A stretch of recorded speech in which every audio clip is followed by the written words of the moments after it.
Welcome, one, welcome all back to the Salt and Line Podcast's continued coverage of the North American Summer 2024 Challengers League Qualifiers GSL stage. I swear, the longer this goes on, the longer the name for our matches ups gets longer and longer. But a name that isn't too long is certainly fun for me to say, to be alongside with, is the one and only Sean Atone. And Sean, thank you for stepping in here as we get to check out a elimination match for the GSL stage. Grompcord taking on Contingent Esports. Yeah, really excited. Obviously, elimination matches have a lot more pressure. Win, go home. Your OQ1 run ends here, or you can keep on going trying to make that top eight and get to those points to where you can try to qualify for some NACL. Yeah, I think you made that great point. Is that what people kind of forget about when it comes to qualifiers? Is that because there's two halves, the first one's really all about the points game. It's nice to win it, but winning the second one is what auto qualifies you in the promotion tournament. You want to gobble up as many points as you possibly can. And with two teams right now, with Contingent Esports, I know for a fact this is the furthest as an organization they've made it into any sort of qualifier action at this current moment. And Gromcord, a team we know not too much about, must be pretty happy that they're still playing in this spot as well. So maybe not as much pressure, Sean, as some of those other teams that we've already seen, like your Dragoons Goons, your Polestars, your Gentle Hearts Gamings, or I guess in this group, Lotuses as well. Not too much pressure for these two teams. Kind of feels like they're playing with a bit of house money. Yeah, definitely some house money. Obviously, Grunt Court, I think, is probably just a team that was just formed for this OQ1. So just trying to see how far they can do and how far they can go. With Contingent, I think they were one of the first teams to announce their OQ rosters on socials and everything like that. Teams kind of saw, okay, this is a team that could be top 16. They obviously made top 16, trying to make that push for top eight right now. Probably coming in as a little bit of the favorites right now, but it is an elimination match, and we are in full fearless. So anything can happen, and as we've seen in some of the other games this weekend, anything can and will happen. With most of those games kind of going, the 3-0 way. Yeah, it has been close series in the GSL stage after a pretty routine Swiss stage. I think that's partly due to that switch with the seeding. The reseeding kind of helped that one out. But you talked about that Continuity Sports roster just to make sure everybody's a little bit familiar with these rosters. Going to run through the names we've got on the contingent side. The top side is Sandflame. Wenwin is the jungler for this team. Titan in the mid lane. War Cyclone in the bot side. And then if you're a collegiate fan, you'll recognize a Miracle St. Clair support, rounding out the roster in general for Contingent. Sean, any of these names screaming out to you? I mean, I know pretty much almost all these names from previous, like, OQs or even like some Aegis tournaments and stuff like that. For me, the look here is like really like the bot lane. War Cyclone, I think, is also at a university in Texas for CELO. So it was on some of those CELO teams and stuff like that. But Miracle World Cyclone, that's where my attention goes to onto this bot lane. How can they, probably get the ball rolling? And then Win-Win, who's kind of known for more of like the Udyr and stuff like that. What will Full Fearless actually do to Win-Win's champion pool? Has that something that's been a problem, or something that they've been working on? Because I know that they're a very smart, intelligent player when they're on their pick. So that'll be something, getting some of those free bans and stuff, so that maybe people like War Cyclone, like Miracle, can get some of their picks of the litter in these first couple of games. That's why we bring out the big guns with Sean here to already dissect what these players are going to be picking. We didn't get to the Grompcord roster. We'll be able to talk about them as we go forward. We are into the game one draft here. Grompcord on the blue side. The one thing I'll mention about their roster before we get going, they did have to substitute. That's why we are a bit late to this start here. So Mitchell will be stepping in at support because Realms was having some internet issues. Yeah, Meechul, not Meech, lol, as in the one that plays for 100 Thieves. So don't get confused when you see that on your screen. But yeah, having a sub as well may throw some different prep out of the window for the team like Contingent, and also just for Grump Court. Obviously, they know what their player plays, but did they have some preconceived drafts or anything like that they were looking at, with it being blue side for them, which is perceived to be the stronger one on the patch right now, just with so many OPs right now, trying to see how that does pan out for the side of Ground Cord. We'll see where grompcord decide to lean with that coveted B1 pick. So far, so we're going with pretty standard bans for the live patch here. Rumble, pretty flexible, very powerful AP abuser, especially with the jungle being so open to those AP junglers as well. Senna, obviously with her new pairings, is a pretty big menace, and I'm glad the Contingent are throwing some love over to one of the solo queue terrorizers on the newest patch. Zyra, I am willing to bet that is as much of a jungle ban as a support ban. For sure, and I think the one thing to look at when you're looking at grompcord is like the other AP jungler we haven't named yet that's kind of just been a terror is Brand. That Mm-hmm. has been a flex pick for them, even in their last series versus Lotus. They did have Brand flexed into that bot lane for curfew. So just trying to see like if that does end up being the Brand ban on there on the third ban on the red side, or if they're looking to first pick it so they can have that flexible option and just try to find some advantageous matchups. Interesting to see here, though, Sean, that none of those mid lane marksmen really got banned away. You didn't see a Corki ban come out from either side. You didn't see a Tristana ban, and well, sometimes it pays to watch draft after draft here and read patch notes. At grompcord, they have the Corki left up, lock it in instantly, but looks like Contingent might have an immediate response knowing they left it up. Yeah, Corki, Trist, Lucian, all of these champions up, as well as the likes of, we've seen even just an NACL earlier, the Lucian with the Lilia pairing that we saw, but Yone Malachi getting instantly locked in, and oh dear, speak of it, and it shall appear. So Yep. there's the Lilia hover at least for right now, Yeah, an and easy locked lock in. in.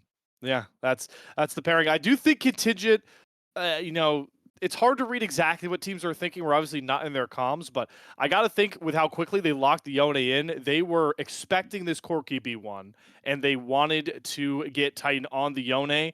That is one way to punish like the marksman, marksman mid lane matchup. Bryce pick a champion that can get on top of this marksman pretty easily with that spirit form, and once the ultimate comes online to try and punish and win this lane. But as this draft has gone further, we've locked in a couple of extra marksmen as well. Jinx in the bottom lane for grompcord, and then the slippery Ezreal locked in there for War Cyclone. Yeah, and I still see they're not too sure on the side of Gromcore where this Maokai is going. It can be flexed in the three remaining roles as they are still banning out that Udyr that is targeted both at Sandflame, but obviously, as I mentioned before, win-win.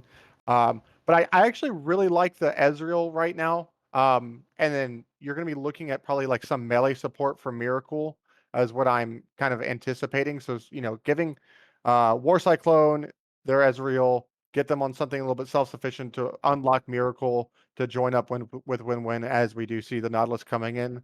But there is no Braum ban, so Braum could be looking pretty good right. And there it is. Wow, this is Sean, I got to give you your flowers. I mean, exactly what I was thinking the Nautilus, but called out the Braum as well on the immediate response. Also, such a good pairing for Jinx in general, Hmm. right? Because once you get to the later game, you just got to peel this champion, and if she gets one kill, there's really not any marksmen that stack up against her power in those team fights. So, really like that turn here, especially with the fact that, like we talked about, this is going to be Michel's first game for grompcord in the qualifiers. Going to be on that Braum pick. That's pretty. It's not too complex, especially in a comp like this to play. Yeah. Now the York is Uh, something that did pull. I love it. Let's go. Oh, whoa, Yorick Kale, game one. okay. Wow. What are we doing here? Hold on. Game one. This is like this is something I thought you would see in like game three of Full Series, Yeah. not game one. This is awesome. Let's go. Yeah. Okay. So it's Sandflame on the Kale and Roger on the Yorick. Yeah, I can't even remember. I've casted games with a Kale in it. I've casted games even more rare with a Yorick in it. But like this lane matchup, Sean, how much does it just change the early game dynamic of the entire map? This matchup. Well, so if it's standard, I think it'll be really interesting. But I actually anticipate there's going to be some sort of split map going on here. Oh. Um, I think that Braum with double marksman really good. You can force to be on whatever side you want, and then now you have two like a 3-1 1-3-1 kind of thing coming out from Contingent right here. So I'm not honestly sure how the York Kale matchup goes, but Contingent like slammed that, so they must be really confident in this matchup. We've only seen Roger pull this out last week against Lotus, but it was against Porsche's Udyr. Didn't really work out for them. Obviously, they're here right now, but I'm really interested to see how this does kind of pan out. Yeah, I think Kale's a lot safer in New York than Udyr, but like Sean said, the only one way to figure out how this lane matchup looks. I'm sure a lot of you at home know exactly how this looks in your solo queue games, but this is a different level. So we'll go live to Summoner's Rift. Game 1 is ready. Grompcord taking on Contingent Esports. Who is going to get the first footing in an elimination match? It is time for us to find out here as we are on to Summoner's Rift, and we'll get to see just exactly what we're getting. Maybe some cheekiness with a lane swap, some split map like Sean was talking about, and the fact that we have a 5-man escapade from Grompcord up topside could already be alluding to it. The question becomes, does Sandflame spot it out? Yes, we'll see a couple of champions that are not in the correct spot and will be able to back away. So at the very least, Sean, no gold being given over by Contingent here. Yeah, I think it's really interesting because like the one thing I'm trying to think about is how does the 6-minute mark look for this top side when you're talking about how does this like the Kale New York work? Obviously, like having the maiden, I think will be a lot more impactful. And then also just the fact that I think that Lilia's clear, she should be ahead and probably looking to have Grubs be a key point for both of these teams. Obviously, Contingent with the 1-3-1 kind of style that they're going for to split push. And then as you know from your solo queue games, as you were mentioning before, Yorick split push to win. Doesn't matter if this guy is 0-7-0. If he can just take down towers, with the maiden, he's going to be looking to do so. Yeah, I wonder how much this also sways the Grubs priority in this game, because it's obvious for Grompcord. Like, if you give Void Mites to Rogers Yorick, it's a problem, but it's also the flip side is how much do Contingent want to prioritize not letting that happen. So we'll see how that changes the paths of these two junglers, as Win will be spotted starting on his red. So that invade does prove pivotal in the information game to let Walnut know exactly as the paths are going, as we have a dredge line sinking home here for Miracle. But the broad passive stun will come back across, so a decent trade nonetheless. Yeah, I'm telling you that Braum with the double 80 carries as well, like as we come into some of these skirmishes in the early game and the mid game, is going to be just so good, especially when you have someone who's like subbing in, right, for Mitchell. Right here, I think it's a great pick and a good choice by Grompcord right here. Well, it's another dredge line down for Miracle. The Ignite onto Mitchell, who does not have to burn any summoners. The summoner heal did come out from Curfew, so gonna force it back. But this is what you expect, the early power of Ezreal in these skirmishes. Some people don't always realize until it's a little too late. Yeah, for sure. And also, Curfew not having level 2 at that point, but Mitchell did. So that kind of made that a little bit difficult right there. Is Win is looking in the bot lane right now to possibly dive this Jinx. No, heal has flash available. The question is, can they get the lockdown twisted advance? The Chomper's already down. There's the root. Going to be tanked up by Miracle really well. He's going to pilot the aggro perfectly. Win takes the next shot. That is a clean dive from Contingent to pick up first blood. Really, really nice dive right there. And I like it because obviously when you're the Maokai, Win knows he's not going to be power clearing as much. Does his entire top side, then beelines it down bot lane after some really good trades from the bot lane of Contingent. And they get first blood right there. And Jinx loses this big wave right here. Yeah, I mean, you can already look how the creep score is starting to get pretty rough for Curfew. And like Sean mentioned, that wave is already crashing in. So not going to be a good spot. The one caveat you could put on that dive is that, okay, War Cyclone didn't get first blood on the Ezreal, but Sean, I don't know how you feel about it with the fact that Maokai with the Faded Ashes path does like to rush that Liandry's. I actually don't hate early gold on Maokai as much as previous iterations. Yeah, I mean, as a jungler, I don't hate early gold on my jungle. Heck yeah, man, go get it. I don't care if you're Poppy or whoever you are, just go get some gold. You're going to be wherever you need to be on the map first. And to your point, it is going to probably be like solo AP. I don't know that the KO will be building like the Nashor's Tooth will probably be, more of either split or just that kind of Kraken Slayer build that we've seen sometimes. So getting the Faded Ashes as just purchased right there by Win is going to help you with your clear speed as well. So that's going to be really helpful to try to, keep pace with this Lilia here. Not doing too bad with that pace. We do see after first back, Faded Ashes are picked up, so likely going to be that Liandry's rush that we all expect. Contingent with a slight gold lead off that first blood. No real big CS differences as well. Nice to see, though, the Curfew did was able to sort of even out that early blow and should be able to get a pretty nice reset off as the first dragon of the game soon to hit the rift, which means the first grubs, which are likely more important in this game one, are not far behind. Yeah, exactly. We already have Win-Win kind of hovering around this top side as Sandflame is going to get this in. We're approaching that 530 mark, which is when the solo laners are going to be hitting level 6. As, you know, some of the supports are roaming right now. And Lilia is here on the top side as well. Didn't think that this dive was ever going to work. Win-Win is getting a rough walkout for sure. He had to use the Twisted Advance. He gets dropped in the Dark Procession. It's the first time I've got to say that on a cast. The lock-in circle for Roger. So that will actually, I feel, stun a lot of maybe what Win-Win wants to do on this clear. Bot side, though, we do have a Dredge line hitting. So Neutral going to put up a big giant shield to block all of those projectiles from War Cyclone. Miracle takes a pretty bad lick as well. Braum passive starting to go into War Cyclone. He'll have to cleanse that one. Dredge line back in, though. No shield up. Do they try and burn down Mitchell? He has to burn his own flash. Flashing forward is War Cyclone. Does not hit the W. Cannot hit the Q either. And it's just skirmishing all over the rift here. Roger's going to find and outplay 1 versus 2 to kill off Win-Win. He will fall, but does he buy enough time for Walnut? No, Walnut will not look for the re-engage, but still an outplay nonetheless for Roger. Yeah, huge actually that he gets that kill there because Sandflame did TP back with that tier 2 boots right there. But now Roger going to have the Maiden and TP if he needs it to join for this top side, you know, fight for the grubs as bot lane just keeps on just smacking each other with these Braum passive timings are like so incredibly important as well because War Cyclone getting that cleanse out of him is good for once it turns to level 6, but I think for right now that bot lane is still in favor of Contingent Esports as we see the grubs going down, all 3 of them on this first clear. John, I am scared for Contingent. If Roger picks up that early gold, he's got plated steel caps to survive a lot of these exchanges with a weaker Kale, and now they already have the first 3 grubs. They only need to get 1 more to really ignite Roger's split push ability.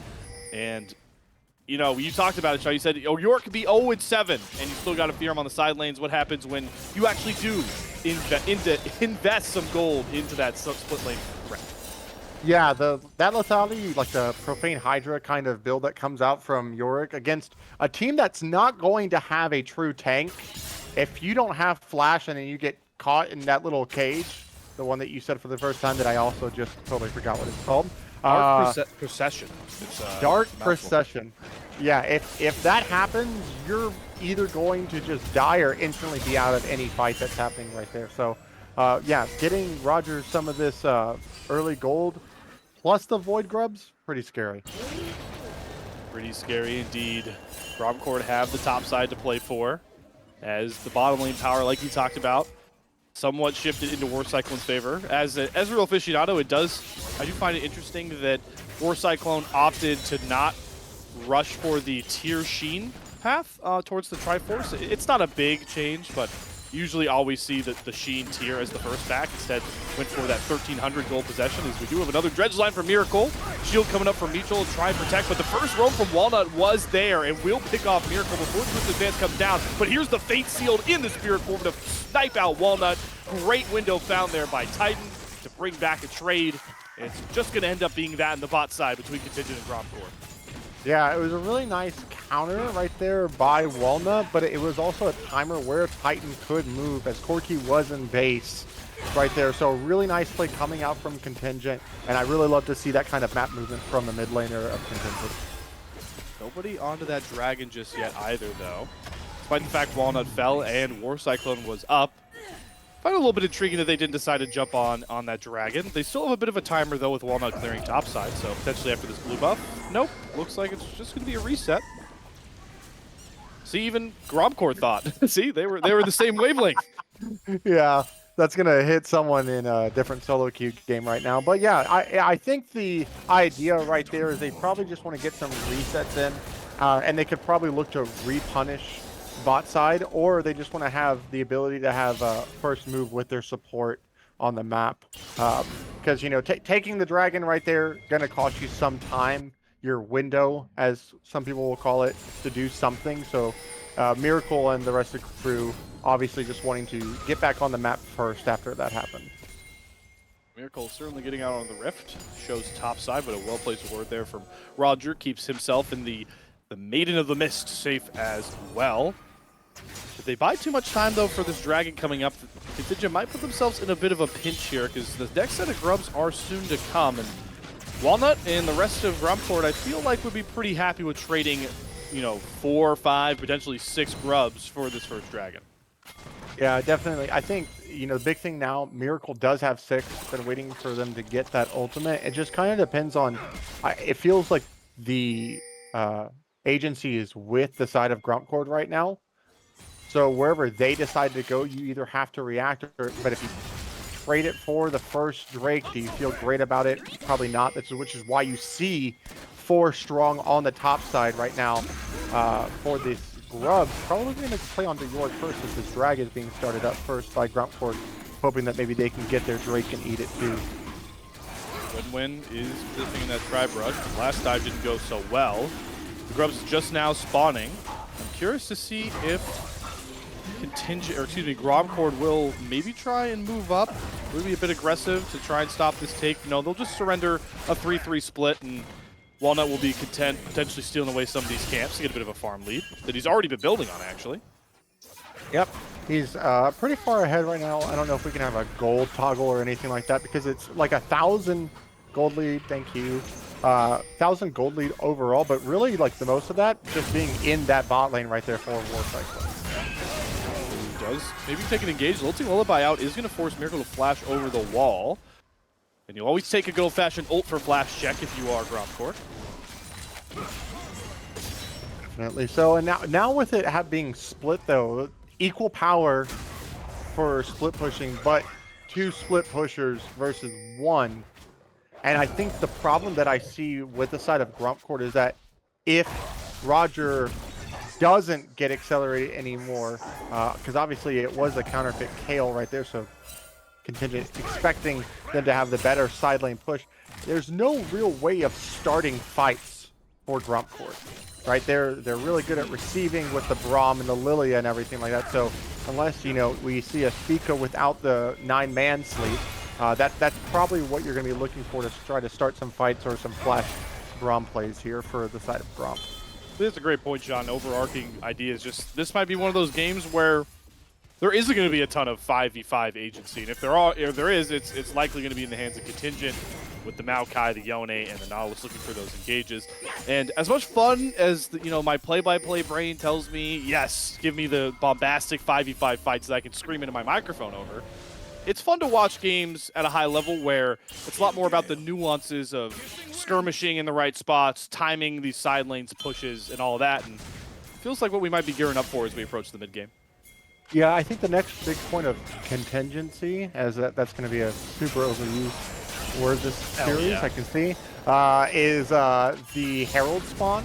Because I think whoever gets that, I actually anticipate that your play-by-play brain will love it, because I think there should be a fight over it. Well, here's a skirmish. Twisted advance down onto Roger. Great lockdown from Win-Win, trying to get this kill onto Sandflame. Drops the ultimate just to make sure there is nothing crazy about it. We thought Roger was the one getting hyperinflated. That's a 2-0 KO, pre-list level 11 for Contingent. Yeah, really, really good. Does have, free access right now. Roger does have teleport, so we'll look to do that. But Herald spawning in, I think, about like 30 seconds here. So it'll be really, really important. Or excuse me, like I think next 15 seconds. I could be wrong. I'm just going to be wrong, and it's going to be fine. But that Herald placement, I think, is going to be really, really big, because I think they will look to focus again on that top side of the map, getting this Kale ahead. And if it becomes unanswerable, then Yorick kind of feels homeless.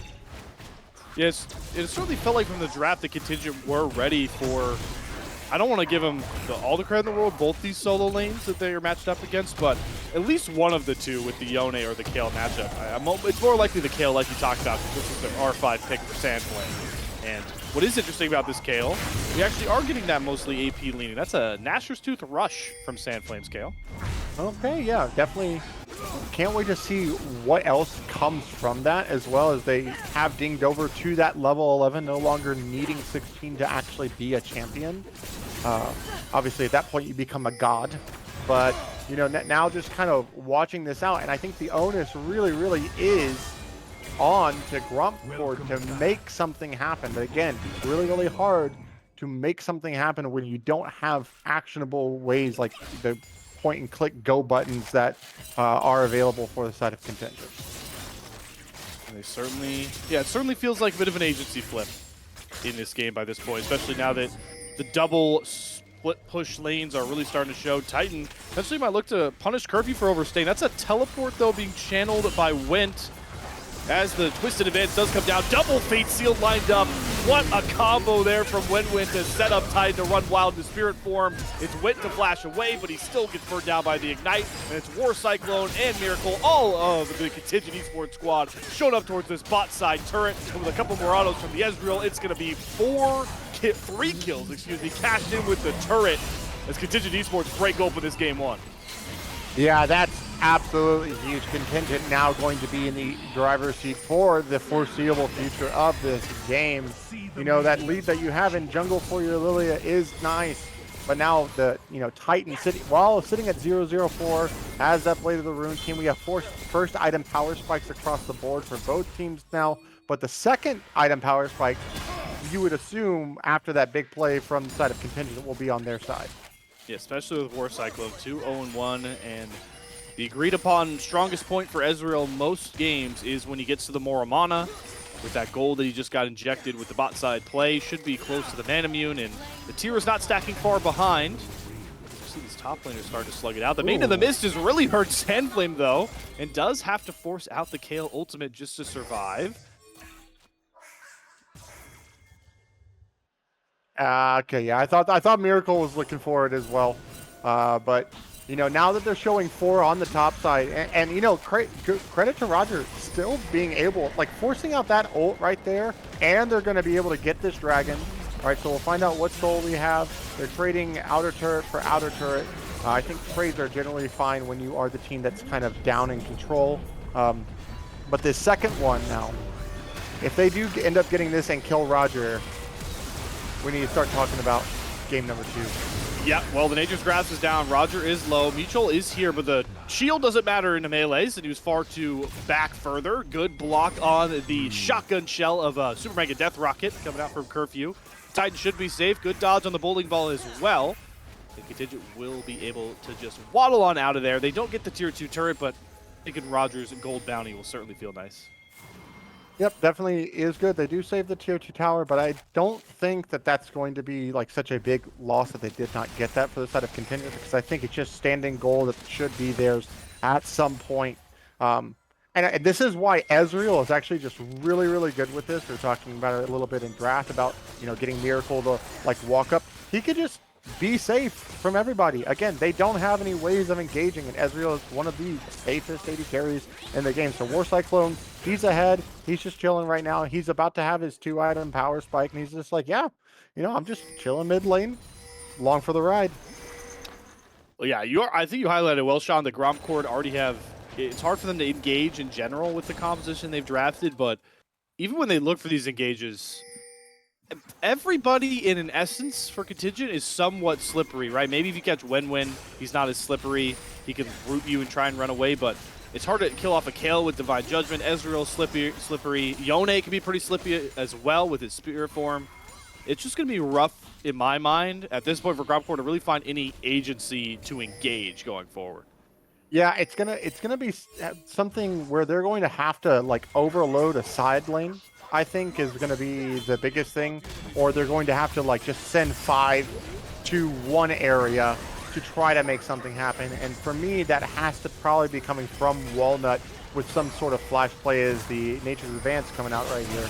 Yeah, Mitchell will tank it, but Titan's still first. They do get the broad passive down. Fate Seal to go defensive. The stun comes across. Glacial Fissure will still hit. Titan does have to burn the flash to get back, but Wint is targeting him. Couple more rockets, gets Curfew excited, gets the speed up, lands the zap on a Miracle, and he has to dredge line himself out. But there's a good pick, a good punish of over-aggression from Contingent.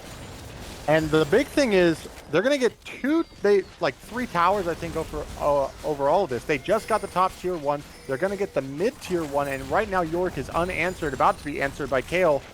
So this is a great influx of gold right here as Win Yeah, I wasn't expecting the excited form on the turret for Curfew, and the speed up gets enough to set up that kill, so Win-Win now falls.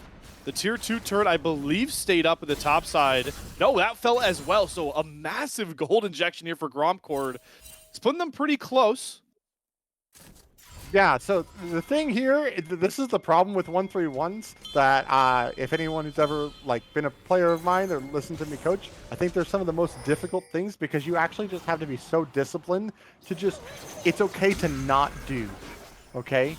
Just don't do. And what they tried to do there was explode the game even further out that mid lane play right there with Titan, but him getting caught out, had the reset for the Jinx, super impactful. Now Jinx is getting close to her second item.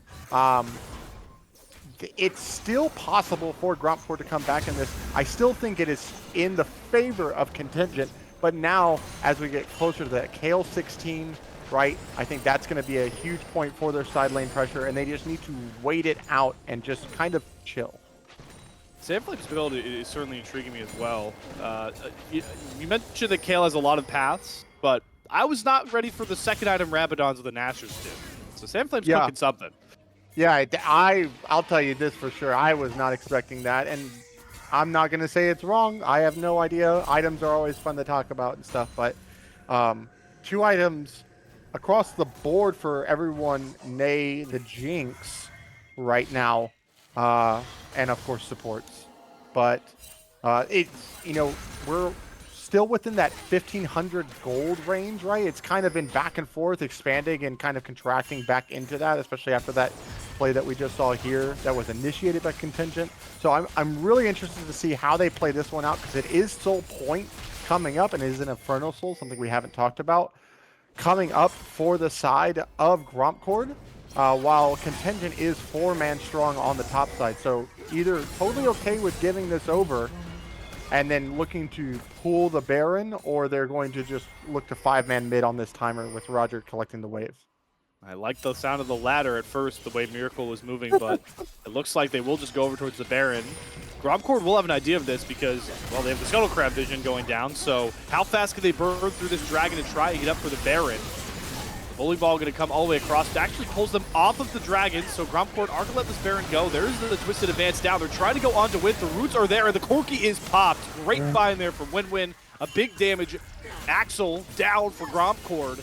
And now it's Mitchell that has to run away. Arcane shift forward. Very strong War Cycle. The more mana done. His Ezreal hits like a truck. It's the flash engage from Win-Win onto Mitchell. Turns with the Glacial Fissure, but he is dead, and they can't turn to find any further damage. The Lilting Lullaby doesn't set up the rest of grompcord. Now they're just trying to usher the rest of Contingent out of the mid lane with a ton of low health bars. Yeah, but I still think that grompcord is still kind of looking for this, because yes, thank you, observers. Yorick, doesn't matter, 1-3-0-7, this guy does one thing and always does it, and it's going to be getting these towers. They're going to...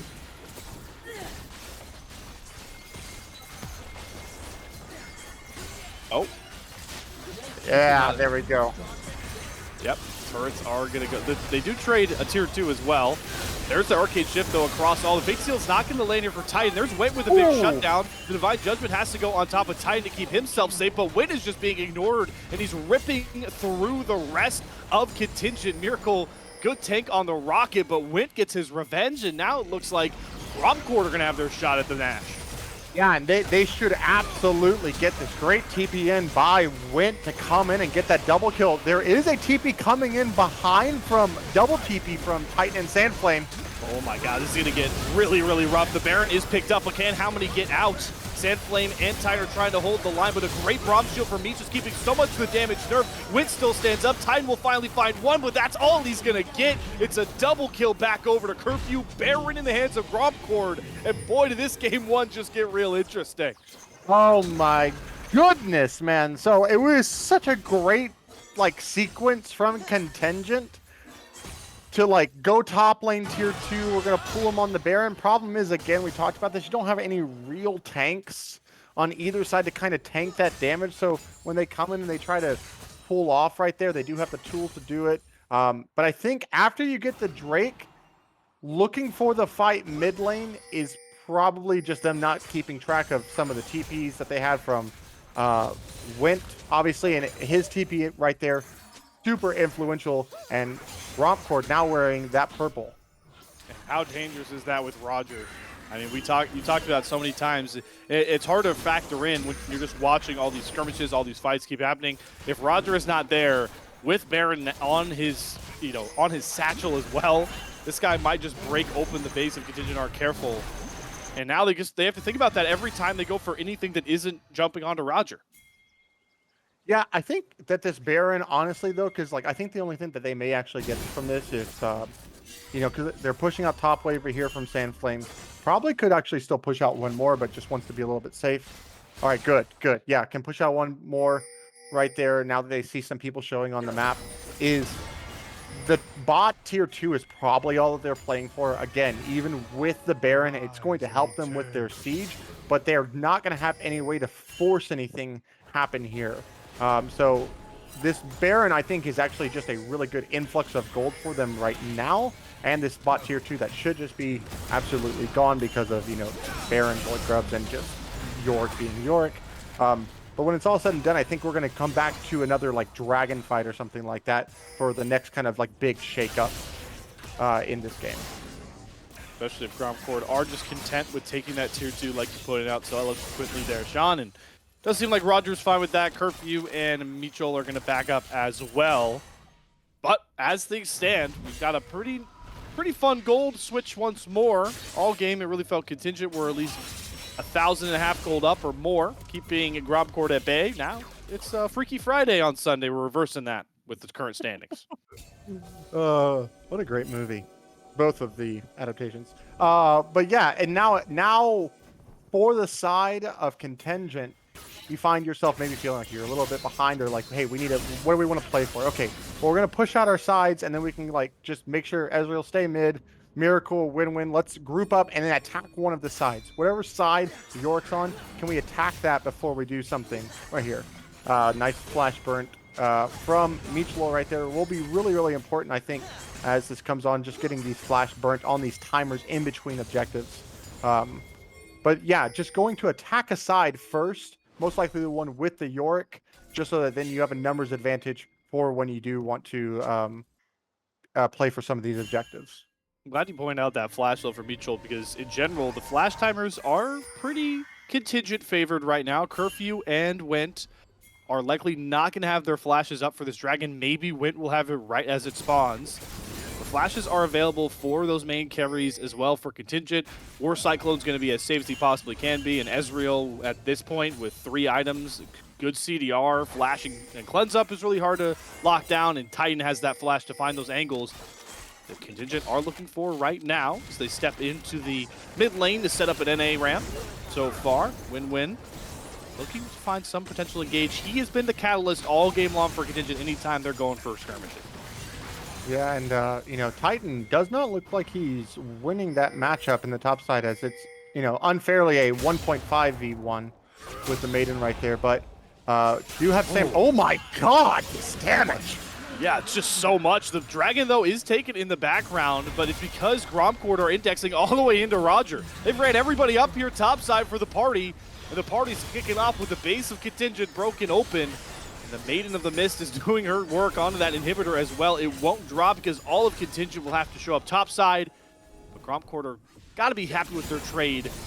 Drake's evened up, but they break the base open. Yeah, I'm a little bit interested now if Contingent think that both of their solo laners can match the Yorick, or if it was just a lane assignment right there, because I think Hale now, level 17, highest level in the game right now, past that level 16 mark, has 3 items.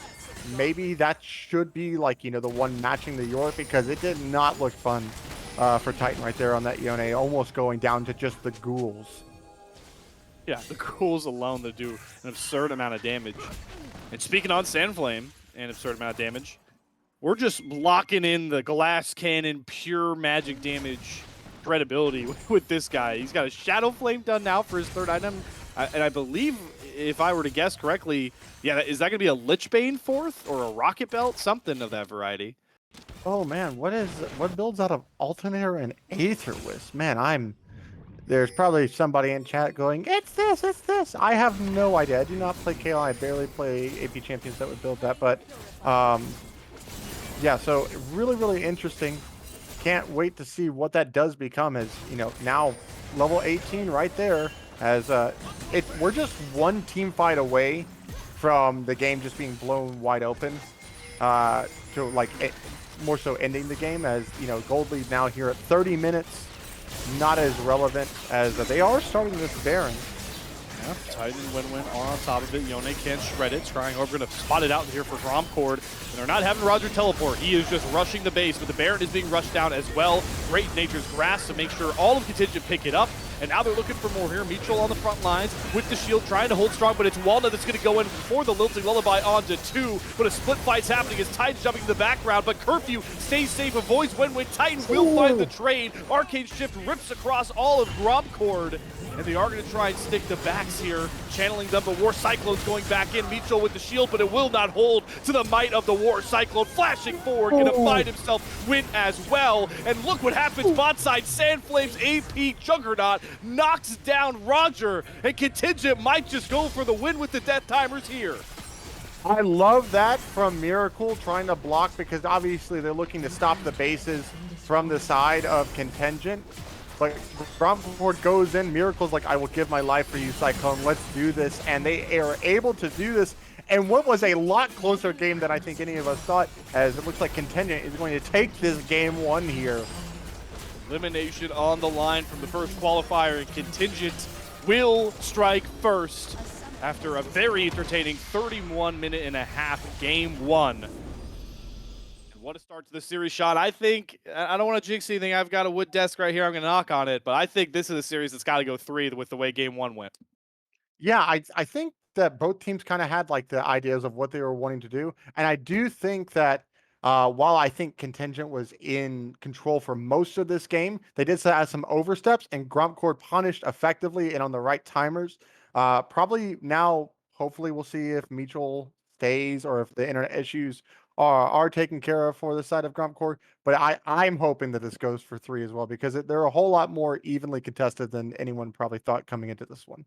And Sean, why it's even more fun if it goes 3, just to remind everybody at home, all 10 champions you just saw in the Rift, throw them out the window. They're gone. No more in this series. Will they be available? That's true Fearless for you, as we've been doing all qualifiers long. We are at least guaranteed one more game, obviously, if Contingent can close out this series, but it's grompcord holding all their cards close to their chest. They got side selection, potentially have Realms coming back in. We'll have word from all that and more after a short break, but you stick right with us as we continue our coverage of Group C's elimination match, grompcord versus Contingent Esports.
Back in action with game number 2 between grompcord and Contingent Esports. Grompcord with side selection in this one, facing elimination, John. They have selected the red side, interestingly enough. Yep, be interesting to find out. I do think that again, grompcord had some like really good looks, and while I did kind of like say that, oh, you didn't ban the Braum, uh, that kind of came to be like a crux for them as they had no way of like pushing anything or like making things happen across the map. But they did punish some mistakes from the side of contingent right now. Um, and now we are in full fearless. So as you can see, like now the Udyr band comes out in the first phase as opposed to the second phase because all the 10 champions we saw last game are no longer available.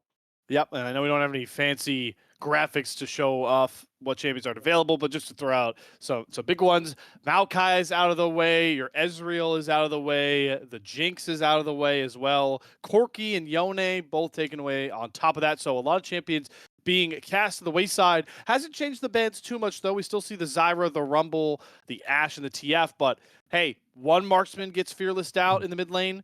Contingent on the blue side now, just going to gobble up the other one that's been terrorizing the meta with that Tristana. Yeah, I'm gonna be really interested to see what they look to answer it with. We've seen the likes of some Talia and stuff like that. Now, this Jace, I guess, can technically be flexed, but I would definitely want to see it. But we did talk about this earlier in game one draft that if that brand does get locked in, uh, can be flexed between both jungle and in the bot lane position. So we'll see if grompcord keep that trend up with their squad. Contingent, though, looking for some form of answering, potentially top side. I'm assuming they are banking on this Jace going top, so they already got Sandflame on the Gragas as the response, and then the Senna is going to be blinded without her normal pairing going into phase 2. Sean, you got to think that these are going to be pairing bans here from grompcord in the second phase, right? Yeah, for sure.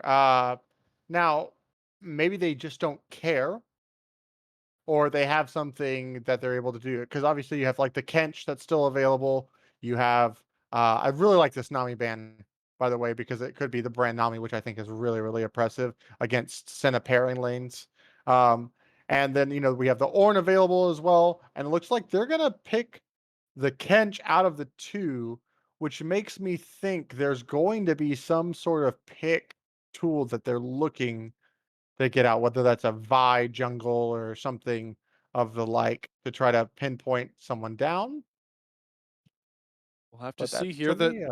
the Gnar, I was not expecting, so that means this actually is going to be Jace mid into the Tristana. The Talia getting locked in also means that that brand is going bottom lane, like you called out there, Sean. I mean, it's got to be with this draft so far.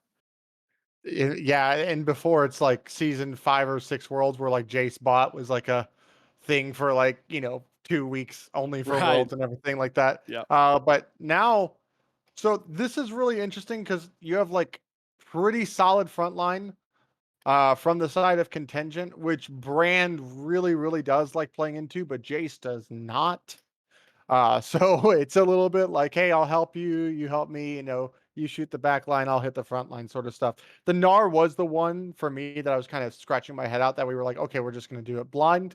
But because uh, obviously they think the Gragas was going to be going top right there, but now it's Mhm. going to be Gragas in the jungle for the side of Win-Win, with that cannon being locked in right there on B5.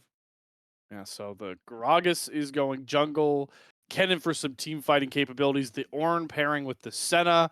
Double marksman here for contingent. They got a lot of scaling options with some good team fighting as well. But like Sean mentioned pretty eloquently, there is or eloquently, actually, that's the word I was looking for.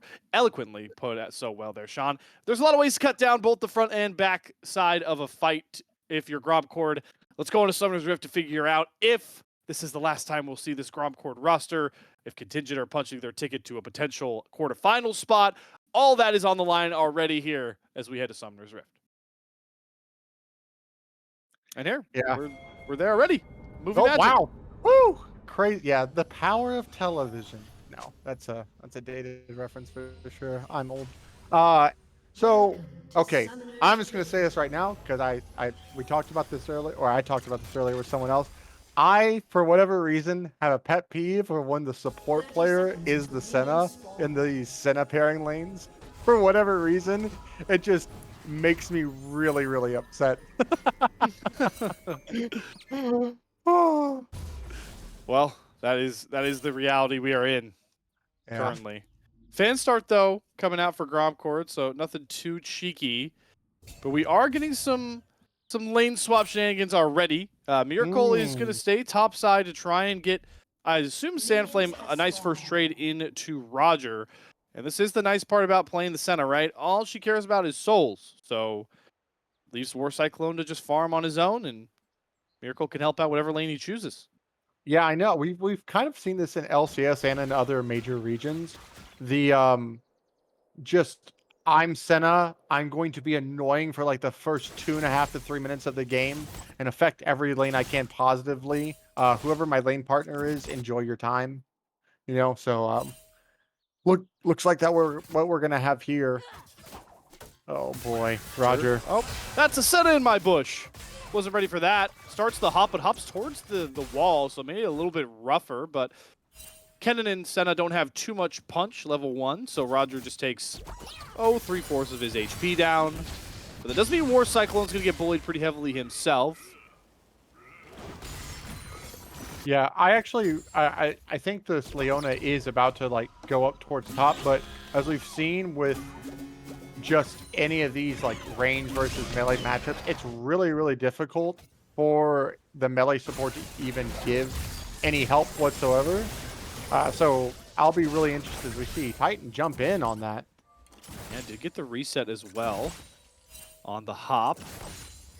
But this is the power that's just on early. If there was anybody that could go toe-to-toe early with it, it is going to be the Jace, just by the fact that you have a sheer amount of extra abilities for those trades.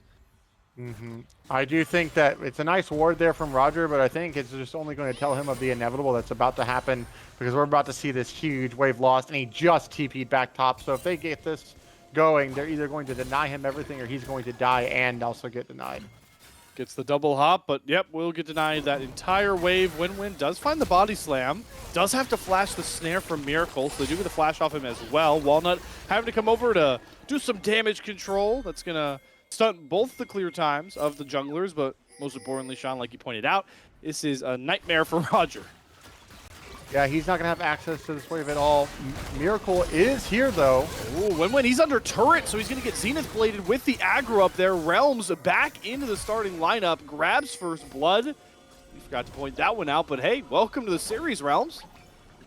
Yeah, exactly. Yeah, Realms coming in, did not even realize that, so great stuff right there. But yeah, that's what I was looking at before, is that these melee champions don't have a real way of like helping them access the wave, but if you try to pull off any of these dives or anything like that, then that's obviously where they come in. So having that extra member kind of come up and equalize the numbers right there on the top side does generate first blood. It does actually go over to Realms as well. So, as you were talking about earlier, I think sometimes the non-carries getting the early gold not as bad as people sometimes make it out to be, because now maybe we'll see a tier 2 boots rush sort of thing from Leona first, or getting that first item completion a little bit ahead of the curve. And on the flip side too, that first blood really opened the game back up for Roger. He was able to get this giant wave crashed in, can now take a pretty comfortable reset. So it was looking pretty dire for Roger. Realms kind of rescues it and stabilizes this top lane matchup. Yep, which is really important. Now, Kennen did get that coal right there. Trying to get as much CS as he possibly can. Gonna probably be a full level almost of experience up on top, as I see a little bit of a trade right here coming out. Yeah, Titan, good job to dodge the shock blast, at least to nerf some of the damage, but at some point, we're going to get a stat check between these two where somebody's going to fall. It feels inevitable with this Jace Tristana matchup. Yeah, definitely. I agree. And I think the thing now is, so now we're back into standard lanes. What do these teams want to prioritize? I think, again, I'm just a huge fan that I just think grubs are the most OP thing. And so if you have a chance to do it, you should, as Walnut is looking on this bot side right now. Oh, Titan's going for it, but he couldn't get the last shot of the bomb, so Went is going to get that solo kill. We expected it coming sometime soon, and Went wins the first battle. potentially could have a gank coming bot side as well for Walnut. Gonna try and get the seismic shove down. They get the stuns on this War Cyclone. Stunned up. There's the seismic shove. It lands on top of Miracle, but the Shroud really inhibiting the damage those two can put out. Still, though, flash down for War Cyclone, and they got to be careful hanging around this turret, or Realms is going to look for another engage. Pretty low. Zenith Blade is going to land. Takes the turret aggro. Great seismic shove in the background for Walnut, but it's too much turret aggro. Curfew's going to fall as well. Contingent are actually able to turn the dive into a profit. Yeah, really, really good. Nice of Walnut to be able to get that return kill right there onto Miracle, which I think is important, but also, you know, remember that Miracle's not the one farming, trying to get the gold, so that War Cyclone is able to collect that wave right there. Meanwhile, when getting all of these grubs, which I think is going to be absolutely fantastic, because you're the side with the Tristana. You're the one that's going to want to be pushing these towers down and taking these plates. First three once again going the way of Contingent. They ended up splitting last time around. See if that becomes a fruition. It's another game where we don't see an immediate Dragon Rush for both these squads.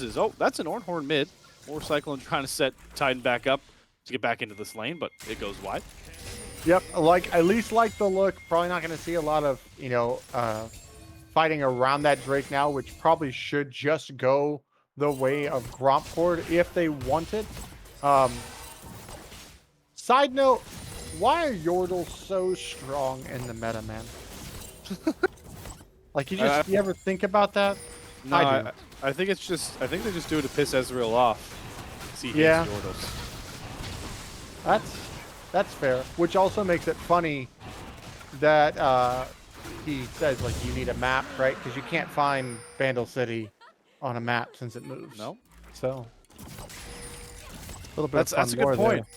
You know, Riot just loves their Yordles. Maybe it's because they're so easy to turn into plushies and statues, so they want to sell more.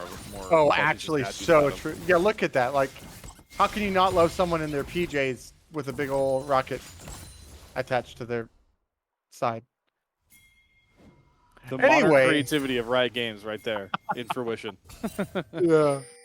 No, but back to the game, you know, I also just want to talk about this brand pick. I think as the game goes on, the most important thing is going to be these brand summoners, because I think they have a lot of ways of getting on top of this brand and making the brand's life really, really hard.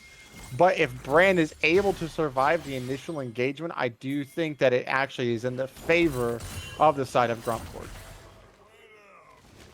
We'll have to track that as the game goes on, just like we'll be tracking a couple of our stacking friends. Well, we really only have one in this game. It's going to be Miracle Senna, so we'll see how Miracle goes about collecting those souls. Up at 23, which is a little bit lower than I think pace for a fasting Senna. If I remember the old golden rule, it was what, 20 every 5. Hold on. That's the slicing Maelstrom out of the Kennen, but Sandflame doesn't have enough damage through the Mega Gnar form. Actually has to flash away from Roger with Walnut showing, so all these solo lanes starting to go blow for blow. Yeah, I kind of like it. It's like this idea of like, you got to take these really big trades when someone's coming up, or my favorite is like if the jungler shows on the map, the opposite side just goes like absolutely crazy. So, you know, knowing that this guy has no flash now, Win does have access to ultimate. We're trying to see if he could bait something here, but in the bot side now. Ooh, that's the power plasm down onto War Cyclone. He's tanking it up, but the stun's coming across. Great to get the stun through the Ornhorn. Curfew should have this kill locked down, especially with jungle help coming across. That's actually went, but he takes a turret shot into Miracle, gets into Fog, and should be able to get out. That great scenario for grompcord, like you pointed out, Sean. Curfew's got some more gold. Yeah, exactly. Nice of went to try to come down here, and then Walnut covering the mid lane, so it's just not left for Tristana to kind of demolish that with the power of the grubs and just the satchel that she has available. But, you know, looking at the gold, again, pretty even here in the early game. Nothing real big. This was the time last game where the second spawn of grubs, you know, was happening and their first dragon wasn't taken, but this time grompcord did say, okay, we're going to take that free dragon. I'm really, really interested to see if they're going to look to try to contest this second spawn of grubs with, you know, the teams looking to focus that right now. And Rums certainly looking for it. Has already showed up top side. Walnut off a reset. Going up top side. They're going to leave the AD carries. That's in heavy quotation marks because it's an Ornn and a Brand. Towards the bot side. So potential 4v4 Bruin as Wenwen will start him up. Wonder if he's content just trying to steal one away with his smite and get 4. But Realms is going to get the Zenith Blade. Good body slam to cancel out the follow through. One grub picked up for Walnut, but here comes Miracle and Sandflame roaming down. Titan is going blow for blow with Went in the mid lane. Actually has to rocket jump out and flash away just to make sure he doesn't fall. But all that pressure mid lane does end up getting Win-Win control of the pit and picks up one of those grubs. And if you're Contingent, you might just be happy with the 1 might you've earned. Yeah, I think you're definitely happy with the 1 might you've earned. Also, the fact that, your mid laner is, MIA as a TP is coming out, but there's a TP going bot lane as well. Yeah, so Went TP's mid to secure the grub, but Titan's going for a flank on a Curfew who does burn the flash and the ghost just to get away from it. So both summoners off of the Brand. Traded for that 6th and final grub. And maybe looking for more here is when Win's getting pushed out of his jungle. Yeah, I do think that grompcord having control of this top side is really, really good, but they still need to be careful because Sandflame does have access to ult. Yeah, and Realms' flash is now down. Here comes the Ornn Horn, gonna knock down Realms, gets the Solar Flare onto Miracle. Win-Win is cut off with those slippery stones, but they're gonna burn through Realms. Went able to get on the back line, slicing Maelstrom for Sandflame, gonna find absolutely nothing. Fairly stuns up Roger. Now it's Contingent on the back pedal as Roger's pushing the tempo forward with Win and Walnut there. Tons of damage available. They don't have the aggro just yet. Curious how content they are to try and go for a dive. If they chuck Miracle like that with the enhanced shock blast, maybe they will. They'll finally show. Win gonna take up the turret aggro, try and burst through War Cyclone, will pick up the kill. Doesn't get traded by the turret aggro. Sandflame will dodge the seismic shove, but can't get close enough, and Win is gonna get out of dodge after diving turret solo. Yeah, I think there's a little bit of a miscommunication right there as Sandflame was trying to run away from the engage right there as the TP was coming in from the Ornn. Kind of felt like maybe if they were on the same page right there, it could have looked better, but also really nice of Went to kind of come in here. Those shock blasts doing a lot of damage in this early part of the game right now where they kind of come away with the kill advantage. And Went on a pedestal here. 3-0 on the Jace that's going to build those cheap lethality items. This is going to become the mid-game where Wint is going to be a pivotal key to not only grompcord's success, but on the flip side for Contingent, going to have to find a way to shut this guy down if they want to get rolling. Definitely going to have to be more aware of him. Now with the Drake spawning right now, that's going to go straight into the side of grompcord. Hopefully we see another like spicy Dragon Soul, maybe the Infernal, Hextech. Hextech would be my favorite. I like the ability of that, and we're gonna get Hextech. Hextech, right? It is, right? Yes! Yeah! That is, okay. I'm with you. That is the most fun option of them all. Yeah, it's Miracle. from Arcane, yeah? Yeah, from Arcane. You guys remember that TV show? Yeah. That show's based off this game. Did you guys not know? Oh, I thought they made the game after Arcane. Oh yeah, they did actually. That like 14 years worth of League of Legends history talk about it's actually just lore. It's not real. Faker is lore. He hasn't been that successful. Faker isn't real and he can't hurt you. That's what NA tells themselves every time they go to Worlds. Oh my God, yeah. Don't tell Jensen. No, I'm kidding. So they're gonna get the Herald here. And I think this is actually really, really important to deny it from the side of Contingent. Because when they have these, the Void Grubs, it's, if Win-Win steals this, I swear. Okay, never mind. Oh, Titan though maybe push up a little too far. All right, rough spot. Cue the chase music. And Titan, he does have the Buster Shot if he needs a good stun though from Curfew, lining that one up, and that's going to be a lot more gold into Curfew's Brand. So Rent and Curfew are in prime position to keep grompcord alive in the qualifiers. Yeah, definitely. We were talking about earlier in draft, you pepper the back line, I pepper the front line, and, luckily Brand's damage is kind of just everywhere. Can spread to that back line as well. It would make it really, really difficult. And the thing that they have this time that they did not have last time is this Leona.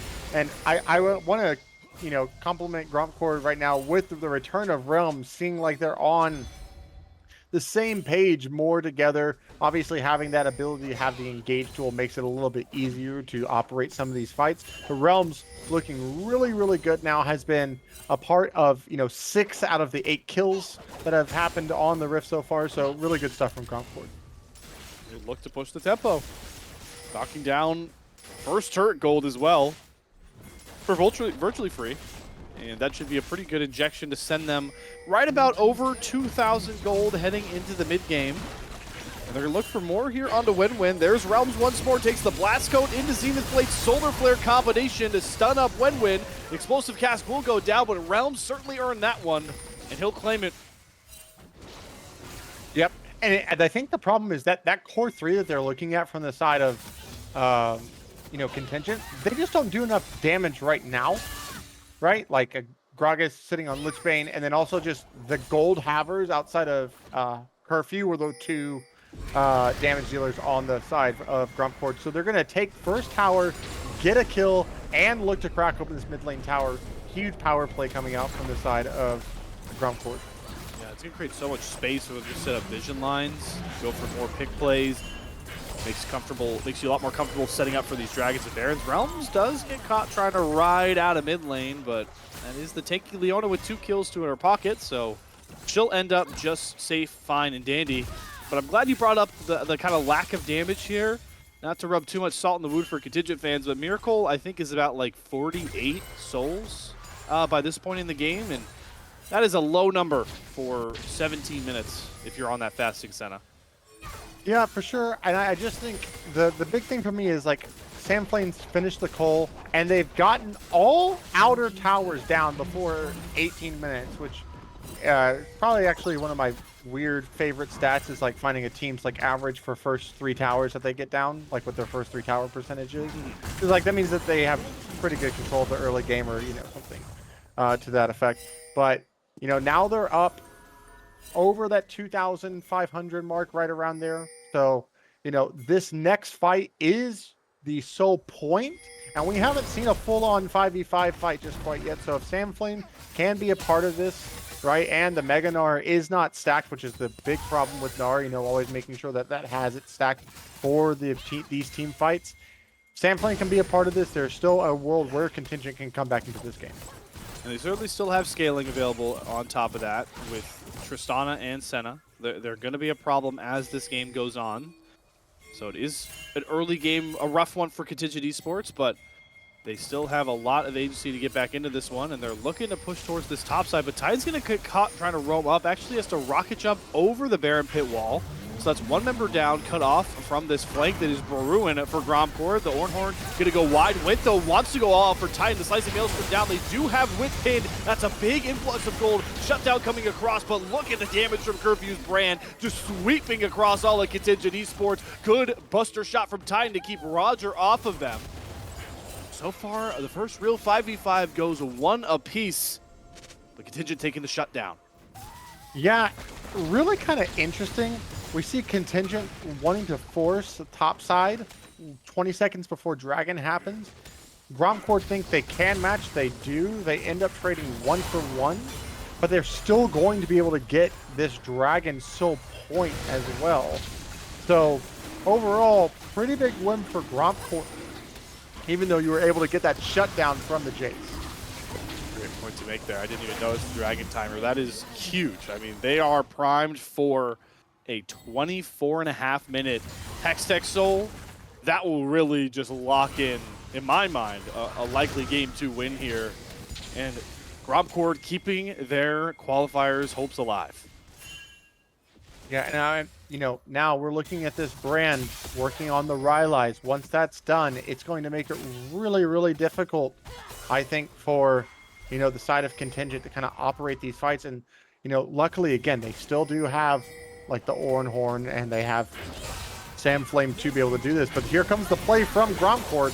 Tier 1 turret down for Contingent, but Realm's not going to let them get away with it. Slicing Maelstrom down for Samflame, holding Roger at bay, but he's stunned up and cut down by Win, who picks up his 5th kill of the game.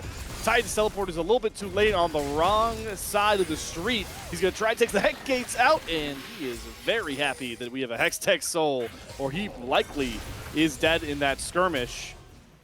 But look at grompcord still grouping up towards this river. They wouldn't dare go for a Baron. No, it's Realms, of course, pushing the tempo. He's going to find Miracle with a great Zenith blade. Wint grabs the kill, but what a performance for Realms coming off the bench. Yeah, coming back on. Internet problems be damned. Now, there is still the Ornhorn available, and again, they don't really have a true tank either outside of this Leona, so they're looking to turn. Of course, though, it's Realms to start it. It's Realms to find War Cyclone. It's Titan to dive into the back line. He rocket jumps in. He will find the trade. The Ornhorn's going to sweep over 3. Shutdown's Lore coming across, but they lock in Sandflame on his teleport flank, and he is cut down. Walnut now riding the Weaver's Wall, trying to cut off Win's escape. He'll be able to sneak out. And Contingent find more shutdowns. They stop a Baron take, but it certainly cost them.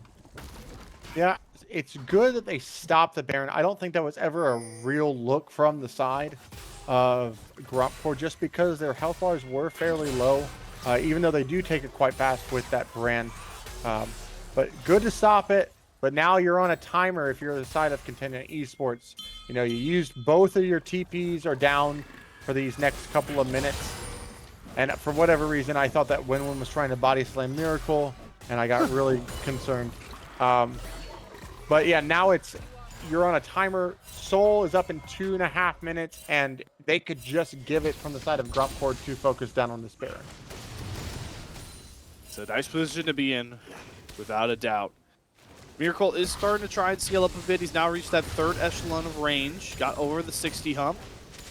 And it's important to mention, you know, if you have a rough early game with Soul stacking on Senna, it's not the end-all be-all.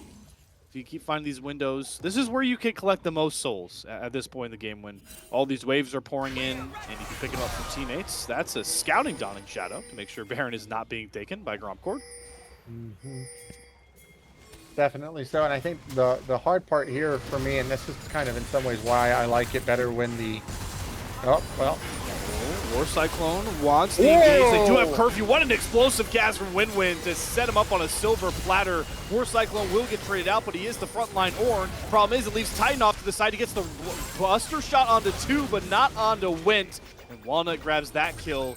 2 down for Contingent means grompcord are going to turn back onto this Baron. But Sean, I don't like the health bars on this team. This could be risky. Yeah, Roger's about to turn Mega, which is probably the reason why they want to do this and look to turn here. Sandflame does have, yeah. The Wint damage. That's just the shock blast screamed out, and now the Weaver's Wall is coming down, and Miracle is caught. What a positioned ult from Walnut. Miracle falls again, and it's rinse and repeat for grompcord. Fake the Baron, turn for the fight. Yeah, definitely. Again, you're right to call out those health bars and everything. Obviously, really only having the Weaver's Wall and the Gnar available to them, but still gotta go check it if you're a side of Contingent. They're still within this game. It's still within that 2,500 or 3,000 range, but now let's look at some of these summoner spells, because in 30 seconds we will be having a big fight over the side of this Hextech Soul. Flashes up for Wint. Roger, not for Win. As he tries to go after Roger here. Titan once again showing. He has his flash up. Realms is, man, this guy has no fear. He is Zenith blading on a Titan with 0 vision on where he's going. Does not care. Forces that rocket jump out. He's still going to keep on looking, because grompcord, they need control of this dragon pit.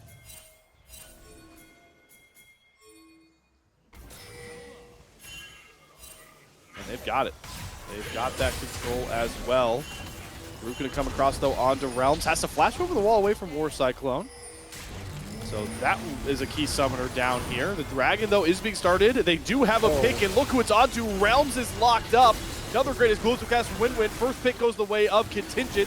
Titan buster shots people off of this Dragon, and they will pick it up. They delay the soul for grompcord. But does War Cyclone pay the price? The Pyroclasm doing so much, just cutting through the front line of Curfew and company. Flipping stones, though, don't find Sandflame, and Contingent is going to push on up towards the mid lane. They knock down that tier 1 turret, and they're going to be able to slip on out with a kill and the pivotal dragon.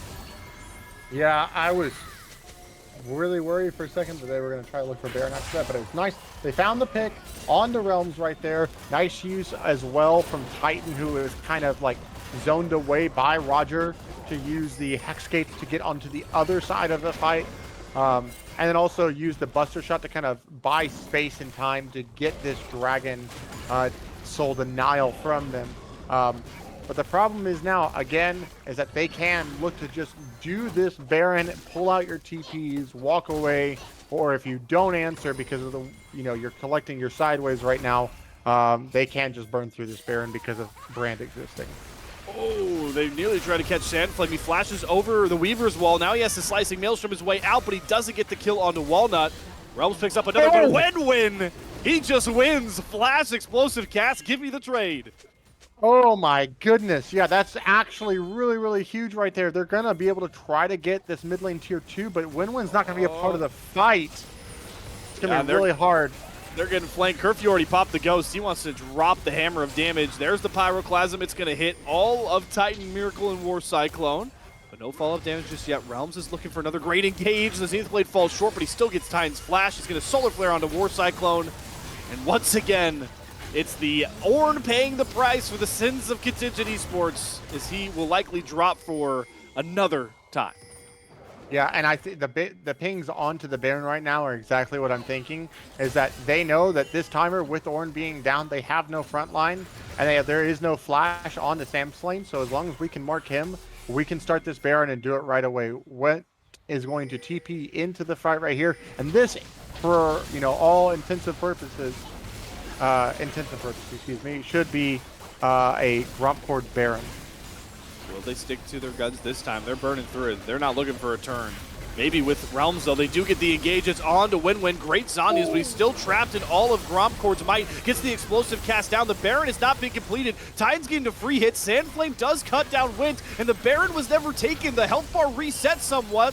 grompcord, a little bit of miscommunication, and it's going to cost them heavy. They don't grab the Baron. They lose their front line, and it's once again Contingent staying in it.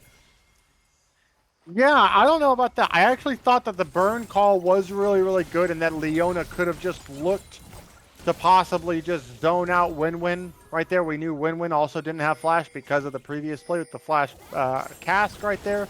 But now nobody gets this. Gold is getting closer and closer as we inch into that 30-minute mark right now.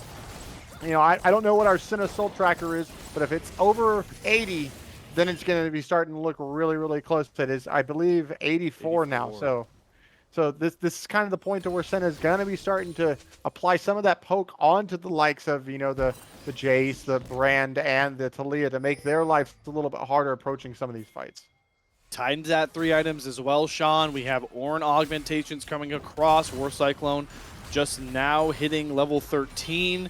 We'll be able to build even more buffed up items for Contingent. And this gold lead, once that comes online, is basically null with how much, you know, it's just 1,000 gold of raw stats in the new Ornn itemization you give to all your teammates. Yeah, exactly. You know, him hitting 14 right now. Miracle, leave the lane. Go with your jungler to find these souls, or just go with Sandflame. Get this Ornn online so that you can get all the Christmas ornaments that you want. Giving out gifts across the entire Summoner's Rift right now. But, you know, I think that the thing here is Realms is the key for grompcord, and I honestly think still, if Sandflame can find a good angle, he's the one to kind of make this team for Contingent to seal the deal here. Winwin's had some pretty good explosive casts as well. Won that Baron fight with his stasis, going into the big explosive cast to break up that fight, be that disruptor. There's the first Ornn augmentation coming down for Miracle.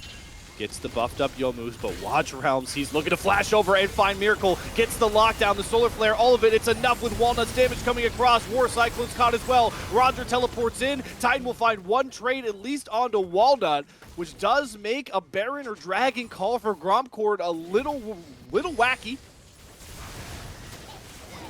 Yeah, Winwin's still up, but I think this just goes down so fast, and, you know, right on cue, Realms looking for it. Yep, Realms is willing to pay his life for the Hextech, well, he won't even. Roger hops over the wall. There's the Slicing Maelstrom, though, from Sandflame. It finds 3. Sean's call finally comes to life for Contingent Esports, and now they've just got to go for the chase down. That's an interesting Hextech portal from Titan, because it's just going to let them teleport out. I guess they didn't want to chase for it. It costed a pretty penny, But grompcord do end up with that coveted Hextech Soul. Yeah, Hextech Soul is going to be super important here to apply these slows and stuff like that, making Leona's engages even easier to land and set up. But with the fact that, you know, they're going to try to pull this Baron, I swear if they pull this Baron, oh, it's going to be rough. It's like the one big nightclub in town is that Baron. Everybody just wants to show up. We'll see if they stick to the burn this time around because Witt's going to have those empowered shock blasts up. Titan's going over the wall. No! Is that wall from Titan?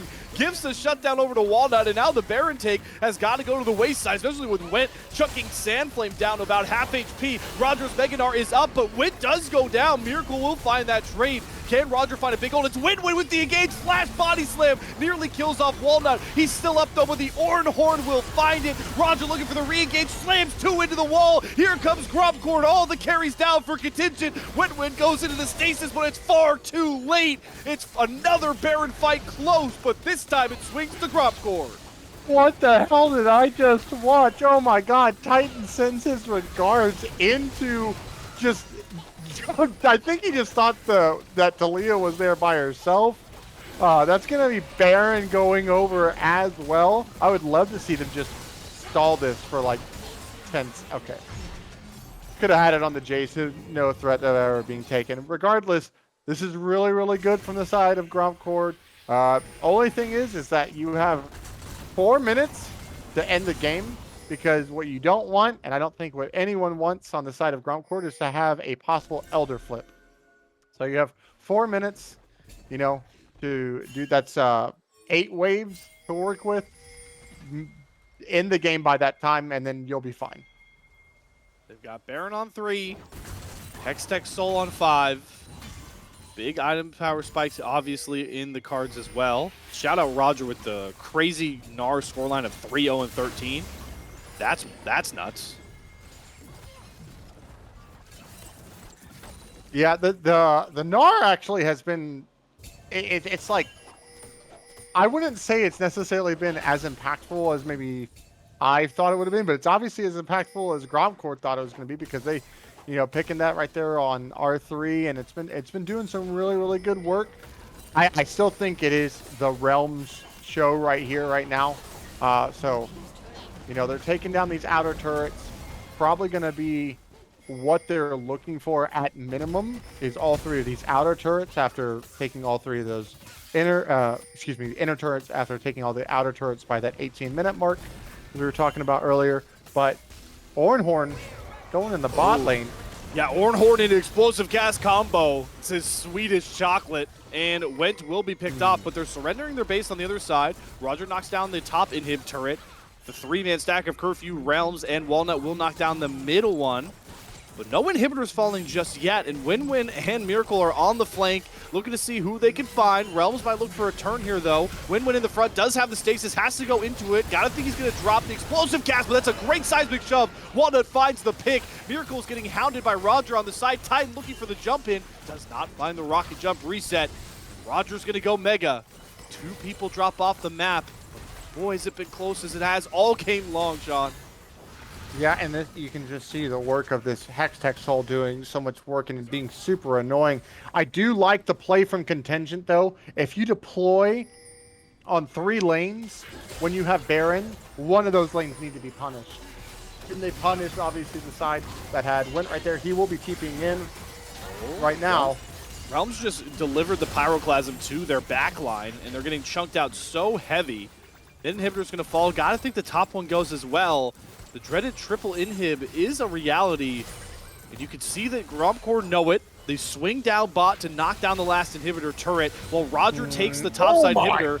This should be a triple, but where did Miracle just go? Gets popped by Went. Titan looking for the trade onto Realms, but stays up as that tanky Leona. 3 inhibitors go down. This looks like the last call potentially for Contingent, but another great stun from Curfew forces the flash away from Titan. The powered shot blast from Went sends home Sandflame. The rest of the team has to crawl into the base as the brand nearly knocks them all down. grompcord on their back against the wall, 1 game away from qualifier elimination, but no, they push us the distance in grompcord fashion.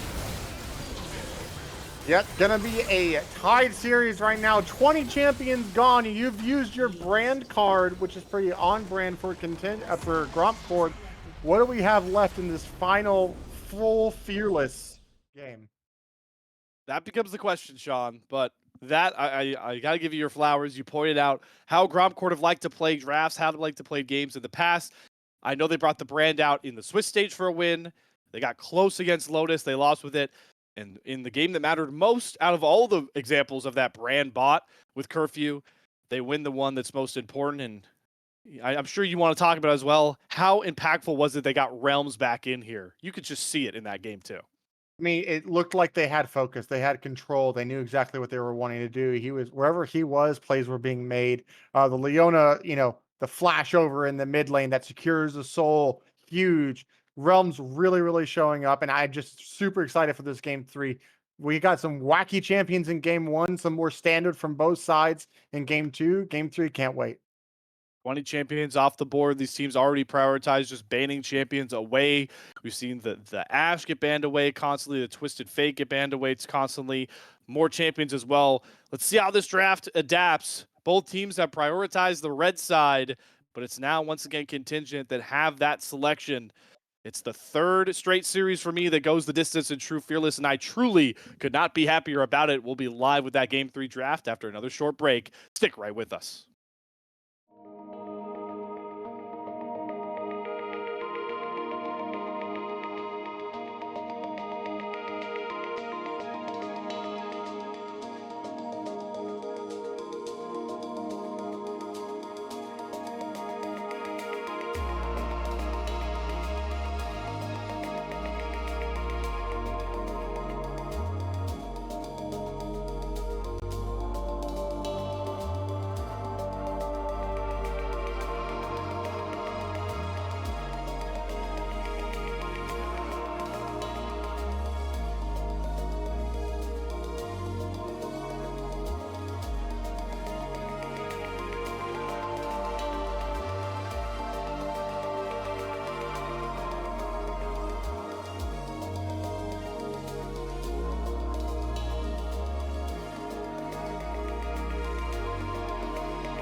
It all comes down to this, ladies and gentlemen. One of our two teams, grompcord or Contingent Esports, are going to be done in the qualifiers. The latter will be playing for a chance at quarterfinals Kingdom. And we are into the Game 3 draft. Sean, we're keeping up with one trend here, even with Fearless. Everybody loves red side. Yeah, it does seem to be that way. So what that does mean though is we're back to the game one sides, right? So we've done swaps back and forth. Big thing for me when we talked about this a little bit is because it is pure fearless, true fearless. You can change up your game 3 bans with some of the possible. Oh, we're not going to ban this way because you may be able to pick it early on your B1 side or something like that. But so far, we're still saying the same. That would mean that we see we talked about the Oh, Silas. yeah. We talked about the Silas. Because that signifies to me that they want to get an Alistar with some of these engaged champions down, but the Ash is up and available as well. Yeah, I feel like this might be the cookie cutter B1 coming out from grompcord. Question is, do they expect that Ash to be available? They'll stick with the A's with this hover on Aurelion Soul. And we'll be locked in here. So still a pretty powerful control mage, despite the fact how much we've seen the mid lane matchup shake up. The Lucian hover. Sean, is this just the Lucian Nami swing from Contingent? I think it kind of has to be.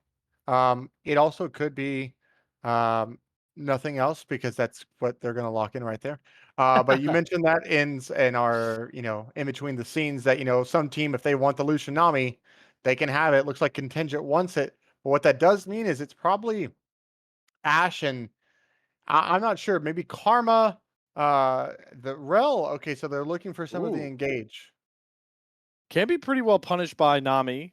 If you have a lot of outplay ability, I feel like it's a real stat check, right? Because if Rel gets that engaged down on the Nami, Nami's dead. But if Nami can outplay this Rel and void the real first engage, the Rel's usually dead. So that'll be a fun little handshake. Feels like we're getting shades of the prior season with this mid lane matchup. We're back to Control Mage Kingdom, Azir versus Aurelion Soul to round out the first phase. Yeah, we do see the Shen band coming out against grompcord right there, which we know that they did play in their previous series. The Volibear is an interesting one because I'm not sure if everyone is kind of caught up on the Volibear jack of all trades with like the Roa and the flicker blade kind of stuff. We saw a little bit Yeah. of that today in NACL. It's a weird champ. I'm not a huge fan of it, but it does exist, and it won't exist in this final game 3 right here as we see some Heimerdinger bands come out. I don't that would have to be Heimerdinger top. Skarner somehow is still alive, Yeah. but I don't know how that happens. How did Skarner make it through? he is nerfed pretty heavily on this patch though, on the live patch. I know there's a Sure. lot of people who do agree that we've gone from Skarner supremacy to Skarner suck. So we'll see. I still think he's a really annoying champion to deal with. Aaron is Garen. locked in. My word. Does Okay. Sand Flame? Oh, Sand Flames. Unless they move the Skarner into jungle, which could be win-win. You could play Camille in the top side, and then Garen has the hardest part of his life. Well, there you go. Take your bow, Sean. If they lock this one in, the Camille will be locked Yeah, in. let's All right. go. So Sandflame slides into the Camille. The Wenwin will slide into the Skarner. Lot of winning lane matchups early. It feels like for Contingent. Yeah, definitely. Double range bot lane right there. Although Ash still very, very annoying, especially like looking to chase down and burn some summoners. Level 1 could be with this Rel. Level 2, 3 is when Lucian Nami kind of get on. The old meme level 2 power spike. But it's going to be really interesting to see how this goes on because the scaling pretty even for both sides, but one side has a really big dragon. Yeah, really big dragon that can break the map. We'll see who exactly can break the deadlock. 1-1 the series score. grompcord or Contingent Esports. One of these two squads will be locking in a top 12 finish in the first qualifiers. Let's head to the familiar battle arena we all know and usually hate on, Summoner's Rift, to figure out who our victor will be. And there we are, movie magic again. Back onto Summoner's Rift. Game number 3. Don't see too many shenanigans off the gate. And this is what you usually get with these like elimination series, the last game. Everyone's just cordial, Sean, with that fan start. Yeah, they're like, you know what? This time for real, right? So, um, just pretty interesting. I think the one thing I do want to like take note of is some of these summoner spells and rune choices. It is actually going to be the first strike Lucian. I know a lot of people have been prioritizing like the PTA, and sometimes these mid lane Lucians that we see have the electrocute. Um, Minions have spawned. but usually when it's the Nami lanes, you get the first strike, so that when you get that one item power spike for both, you're just kind of chunking anybody who's not a tank. Um, and then the ignite for Roger on the top side, trying to make that matchup into the Camille a little bit more even footing. Little nuances to give yourselves a foothold in your lane matchups are always fun to explore. Gonna be interested to see, especially in this game, specifically the win-win versus Walnut matchup, considering the Viego a lot more content for the power farm, power clearing, and I wouldn't be surprised with how we know win-win plays, especially when he gets those early-oriented junglers, if he skips some camps to effective lane early. Yeah, most of the time I've seen Skarner has been in the top lane, so seeing jungle Skarner will be really, really interesting. Do think it is definitely weaker on this patch, but now that you're not having to lane against anything right now, be really, really interesting to see how this does come out. It looks like bot lane is going to be going the way of Contingent Esports right here. Yeah, Curfew already at about half HP. Nami, really good at those early trades, can take your health and turn it into a heal of their own. Level 2 going to come across first there, like you mentioned. And I'm curious to see, what does Win-Win do? This is what we expected. Control in the bottom and top lanes for Contingent. Opens up a lot of space for this Skarner. Yeah, definitely. And I think the one thing I do want to kind of call to that has been like the theme of this series is Win-Win doing that level 3 kind of thing that we saw in game 1, but this time Walnut's already here. Oh, they're still committing for the dive here. Wow, what a glide to make sure to find Curfew of them all, but it's actually a big stun of First Blood coming across for Walnut. Has the possession as well. Contingent just not expecting Walnut to be there for a response to the dive. Yeah, Walnut really, really there. Gets off the red buff as well, as they do see the Skarner come in. Crazy that Realms or nobody actually went in to like somewhat intercept the Skarner. There, gets onto the Ashe right there, burns both summoners, and misses out on almost the entirety of this wave. So while First Blood did go over to that Viego, which is really, really good, a lot of golden XP lost for the side of grompcord. I feel like we've seen that before. It's shades of game 1. It was Curfew just getting bullied off a big wave, even though the dive wasn't the most successful. But in this game, I feel like it's a lot more impactful because of just how important it is as Lucian to be oppressive in the lane. Has that CS lead, did actually pick up the trade kill on to the Lucian, so double longsword, refillable potions. War Cyclone is in a familiar spot to carry like he did on the Ezreal game 1. Yep, double pink ward, not so sure about, but that's fine, whatever. As this is why this matchup topside is just so oppressive. But the thing I was going to talk about previously is you have Realms on Engage, and then you have Engage also on both sides. So both teams have ways of starting fights here, which is definitely what you kind of want to see as we get into an elimination game of the series. Realms was masterful on the Leona in game number 2, the unsung hero. Rel can do a lot of those similar things. And like Sean pointed out so well, Win-Win also, even on the glass cannon, Gragas was able to find angles, but here comes Realms looking for the engage. They have the jungler support. It's 2 flashes. War Cyclone and Miracle both have to head for the hills as Walnut set up a camp. Yep, Walnut down here. Now, both flashes off of these guys right here. What that does probably mean, though, is that Win-Win's going to get some of the counter jungle camps right there. I would think that this was actually a fine time to start the dragon right here if you really wanted to, with both of them getting, those flashes burnt. But it looks like Walnut just going to be going towards that top side right now. Losing camps to Win-Win, stealing them away, so I feel like that dragon take would have been the smarter move. Then again, though, we've seen in all 3 games of this series, Neither one of these jugglers care too much about starting the dragon stacking as early as possible. Yeah, I do think with that information, because I did just see win-win cross on that ward right there, it might be, a time for them to look on the bottom side of the map where there are no camps for Walnut. So this is either a dive angle on the bottom side, which I don't necessarily think will turn out well for them, but okay, if they Oh bring boy. the dragon, it's going to be fine. Yep, and here comes Win. He has the Fallen Star as well available. War Cyclone and Miracle are going to try to get out, but Walnut's been sitting here for a while. Gets the stun, the Gravity Field is down, the Breath of Light gets Wind, picks up that kill, and a great possession W, finds the second one. That is not War Cyclone killing his own teammate, that's Walnut picking up another kill. 2-0 Viego early for grompcord. Yeah, really, really good. Getting this Viego accelerated is huge right now. While all three grubs do go over, and you are the side that does have the Camille, I really, really like this look from grompcord. Punish the bottom side. They now lose the wave that was underneath their tower, and you have a Viego who's accelerated. That becomes such a big part of any fight going forward. Can we pass the possession check? Can we get Walnut a possession in this fight? Because it just unlocks Viego's kit to the max. But like you mentioned, Sandflame has been doing a really good job. 20 CS lead in the top side, and it feels even more rough that Roger, interestingly, still opted for that Ignite, John. I know that's the usual play for Garen's in these matchups, but I feel like into a Camille, it's kind of not going to pay as many dividends as you'd expect.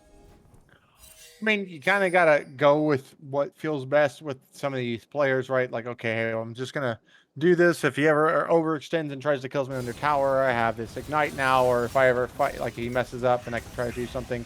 But, more of it's going to be this. Your Berserker's Greaves to Sheen right now. And it's really, really tough as Viego, again, sitting for 30 seconds on this bottom side. Oh, but he's going to set up a flank on a Titan. He does a good shuffle on out with those Sand Soldiers, so not much more to find there. When will Walnut just jump on this dragon? I feel like with how much time you set up a goddamn cul-de-sac in the bot side, got to go for this thing at some point. Yeah, it's free real estate for Walnut whenever he wants it, but he just doesn't. I think that the dragon stacking, I think actually kind of goes well for this team if they can find it.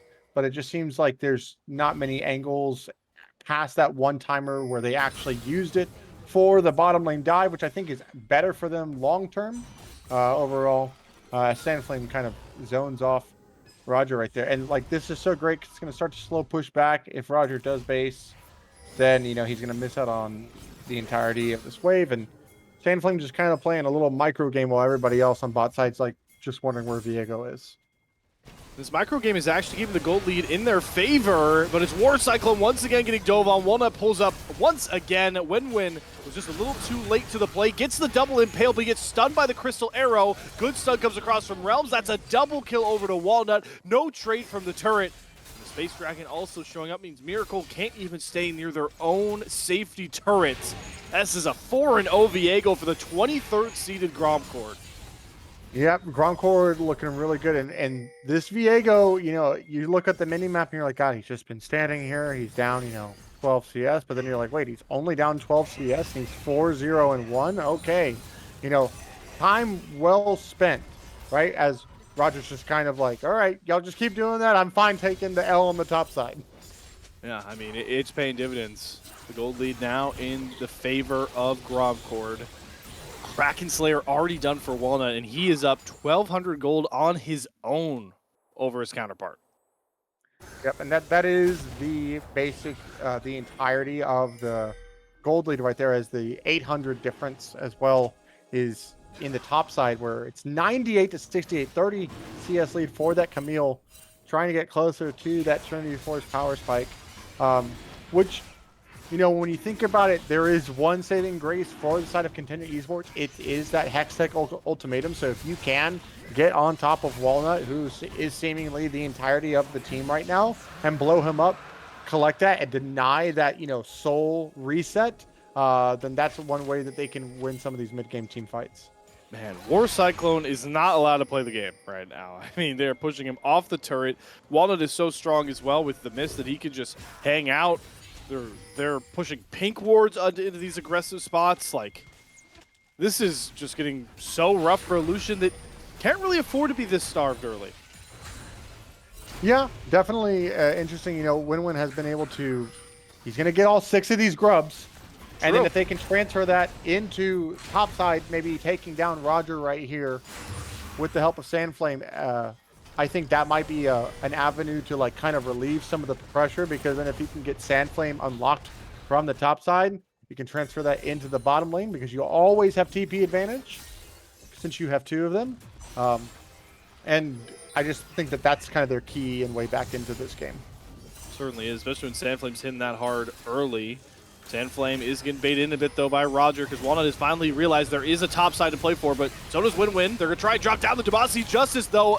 Once again, Walnut picking up the kill, goes unstoppable. Roger flashes out with a burn, will find the trade, but Walnut still has the Heartbreaker to make sure to secure a 6th kill. It's Walnut's world, and we're just living in it in Game 3. Yeah, this guy is nuts. Walnuts, for sure. It's doing really good stuff right there. I like that as well. That's kind of where the Ignite also does come in to play, where it does help secure that with the, Garen ultimate right there to get that reset. Anything to get the reset for Walnut is what this team is going to do. You know, you have the Aurelion Soul to lock up some people. You have the Ashero Realms on this Rel. Anything for the Viego. Viego 1v9. It's great. Been playing some really good early game. Again, want to just point out, though, that if Camille is able to get on top of him or catch him out, that gold lead is gone. I do think that opens up the real X factor here for grompcord.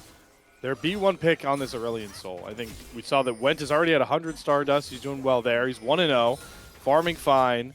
And if you're dedicating all these lockdown ultimates to a Viego, will the Aurelion Soul just burn through everybody on the backside?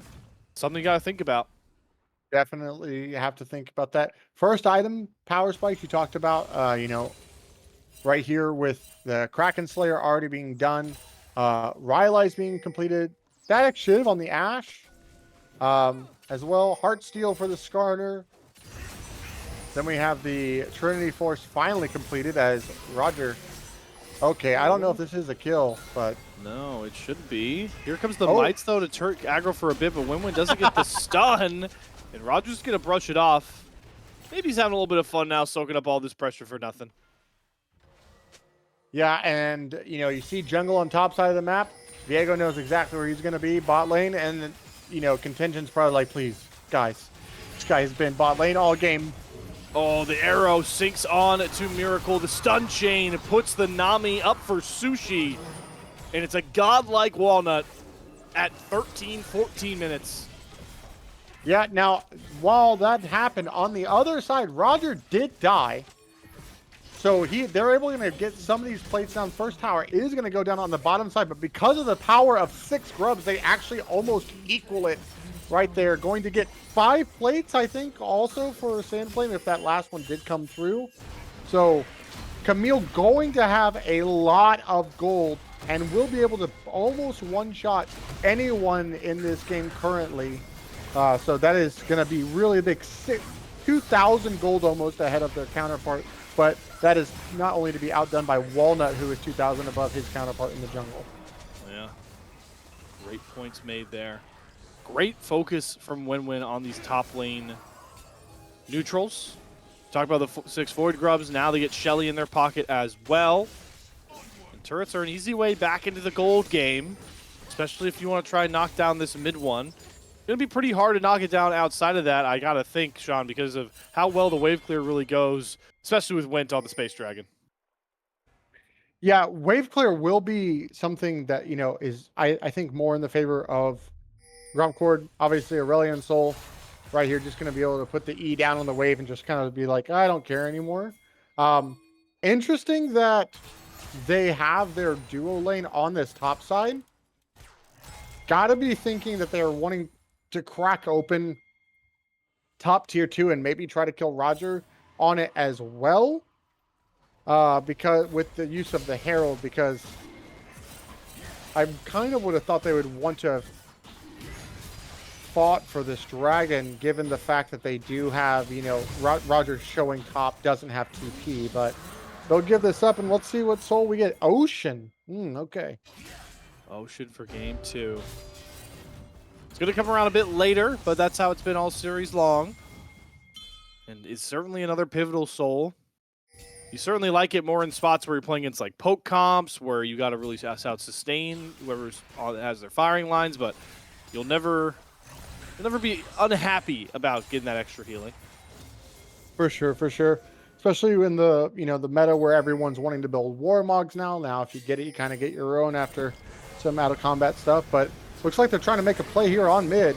Yeah, this is the first guys to send, and War Cyclone feeling the brunt of it. Does dash over the wall. There's a good impale from Winwin, going to drag Walnut under turret aggro. And the Titan boss for grompcord having to burn that key flash. And look what Sandflame is able to do on the side with it. Yep, so, I mean, like, and the Culling's going to come out right here to try to take down most of this wave, because when Azir's not a part of it, your wave clear is pretty, you know, low range. But they're able to take down bot tier 1 for the flash trade from both jungle and AD carry on either side. So, you know, now that Walnut does not have his flash, I think you have to look to fight for this last soul point, because he won't have his flash up for this fight if they look to contest you on it. Only way he can dash over a wall is going to be using that Heartbreaker defensively. Key thing to watch for. And now, you know, it becomes an interesting topic is how much can Contingent kind of stretch this pretty teamfight dominant comp of grompcord thin, right? Azir on the side lanes. Titan's got a bounty of his own purely from CS. And we've already talked enough about Sandflame. I know, Sean, you're hesitant of the 1-3-1 because of how difficult it can be to execute, but does that seem like the path of righteousness for Contingent in this one? I think what it really comes down to is, like, Garen has no TP. If Garen has no TP, right, you just make the play where he isn't, right? And if it's prior to that, like, obviously we're doing it here on the mid lane right here. But if he's on the opposite side, or someone, if they deploy in 3 lanes for the side of grompcord, then you just go attack the side furthest from Garen, and then you explode that side of the map. I think 1-3-1 can work a little bit easier here just because there is a lack of double TPs for the side of grompcord. But I also think that you have avenues and ways of making this work better for you. Well, Winwin's trying to make his own way here with a trailblazing push forward on that Ixtian impact, but he actually ends up having to flash out. So Winwin, known to be an aggressive player, does also lose his summoner. Both junglers don't have their summoners, but Realms had his. Finds the Dream Engage onto 2 with the Metal Storm. Miracle flashes out, but Walnut goes legendary. They drop Titan first, but here comes Sandflame. Finds a shutdown of his own, but he's getting burned down from Wit. They forgot about the Space Dragon, and the Breath of Light is blinding in the eyes of Contingent. Yeah, they did get that shutdown on the Camille from the Viego, which I think is great for their side lane pressure. But again, if you're the side of Contingent, you can't be so forward when they also have engage tools. They have the Ash Arrow and they have the Rel engage, which we just saw right there. And if Garen's not showing in sides, you probably don't have a numbers advantage because he's probably running to go help out his team. Really great engage right there by Realm.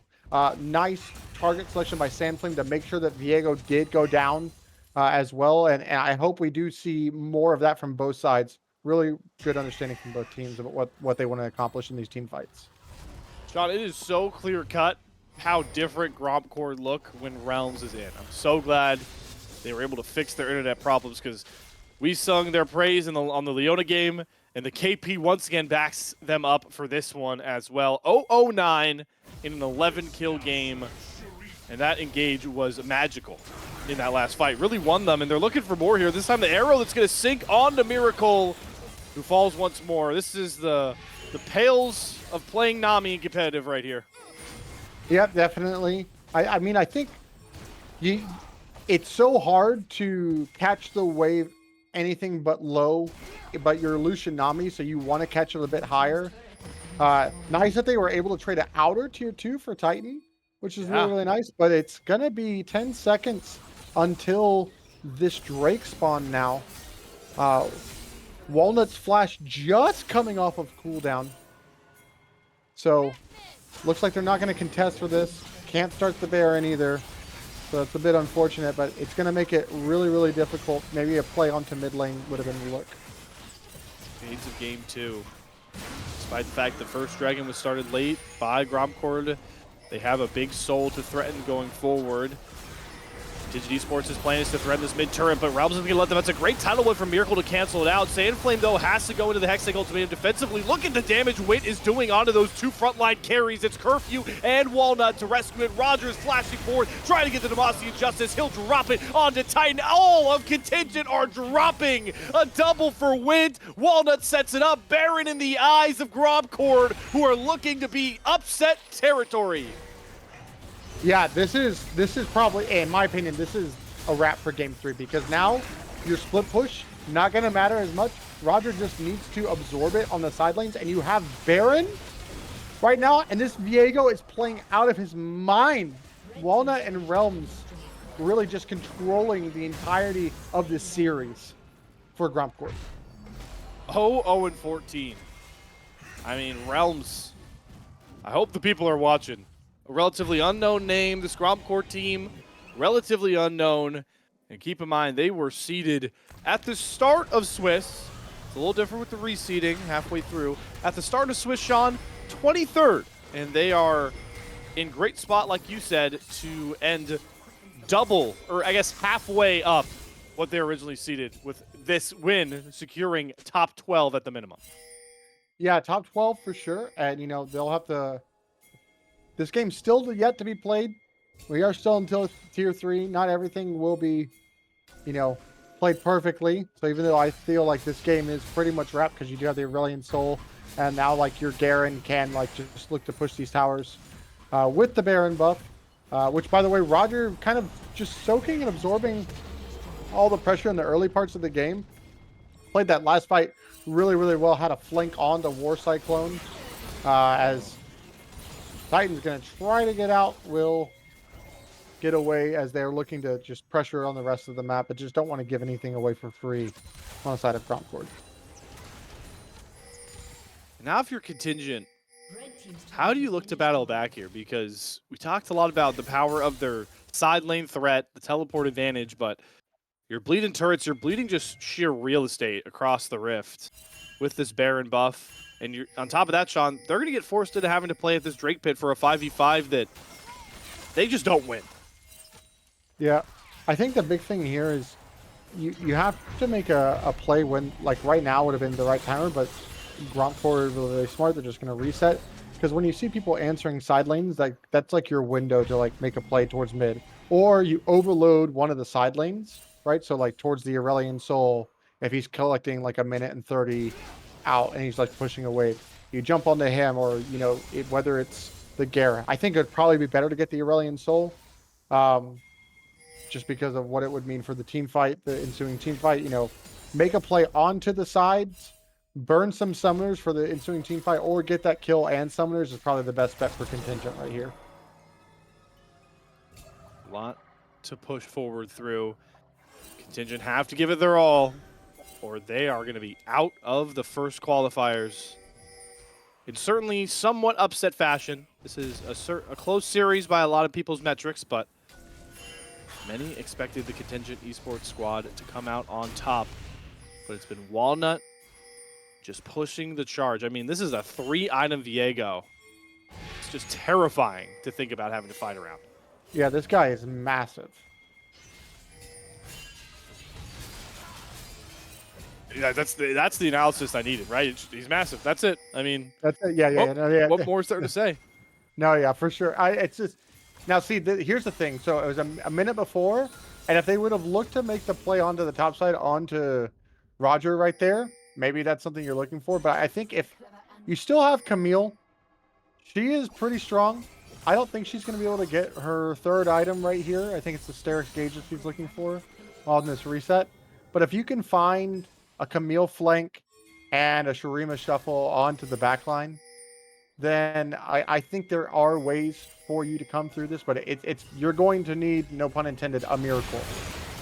Well, it looks like they might not even find it because Miracle is down. The Miracles are dropped. The sky is getting dropped as it descends on all of Contingent. Win-Win pretty tanky. Titan is trying to throw down some damage, but there is Realms getting the engage, finds Win-Win, locks him down for his 15th assist. Hextech ultimatum down, but it's immediately dropped off. Good stun comes across. Sandflame can't even hook shot out. Contingent are falling by the wayside, and Curfew knows it. Flashing forward, the Stream and Shuffle just too late. He'll pick up the double. It's the ace for grompcord as they have ripped this series out of the Contingent hands.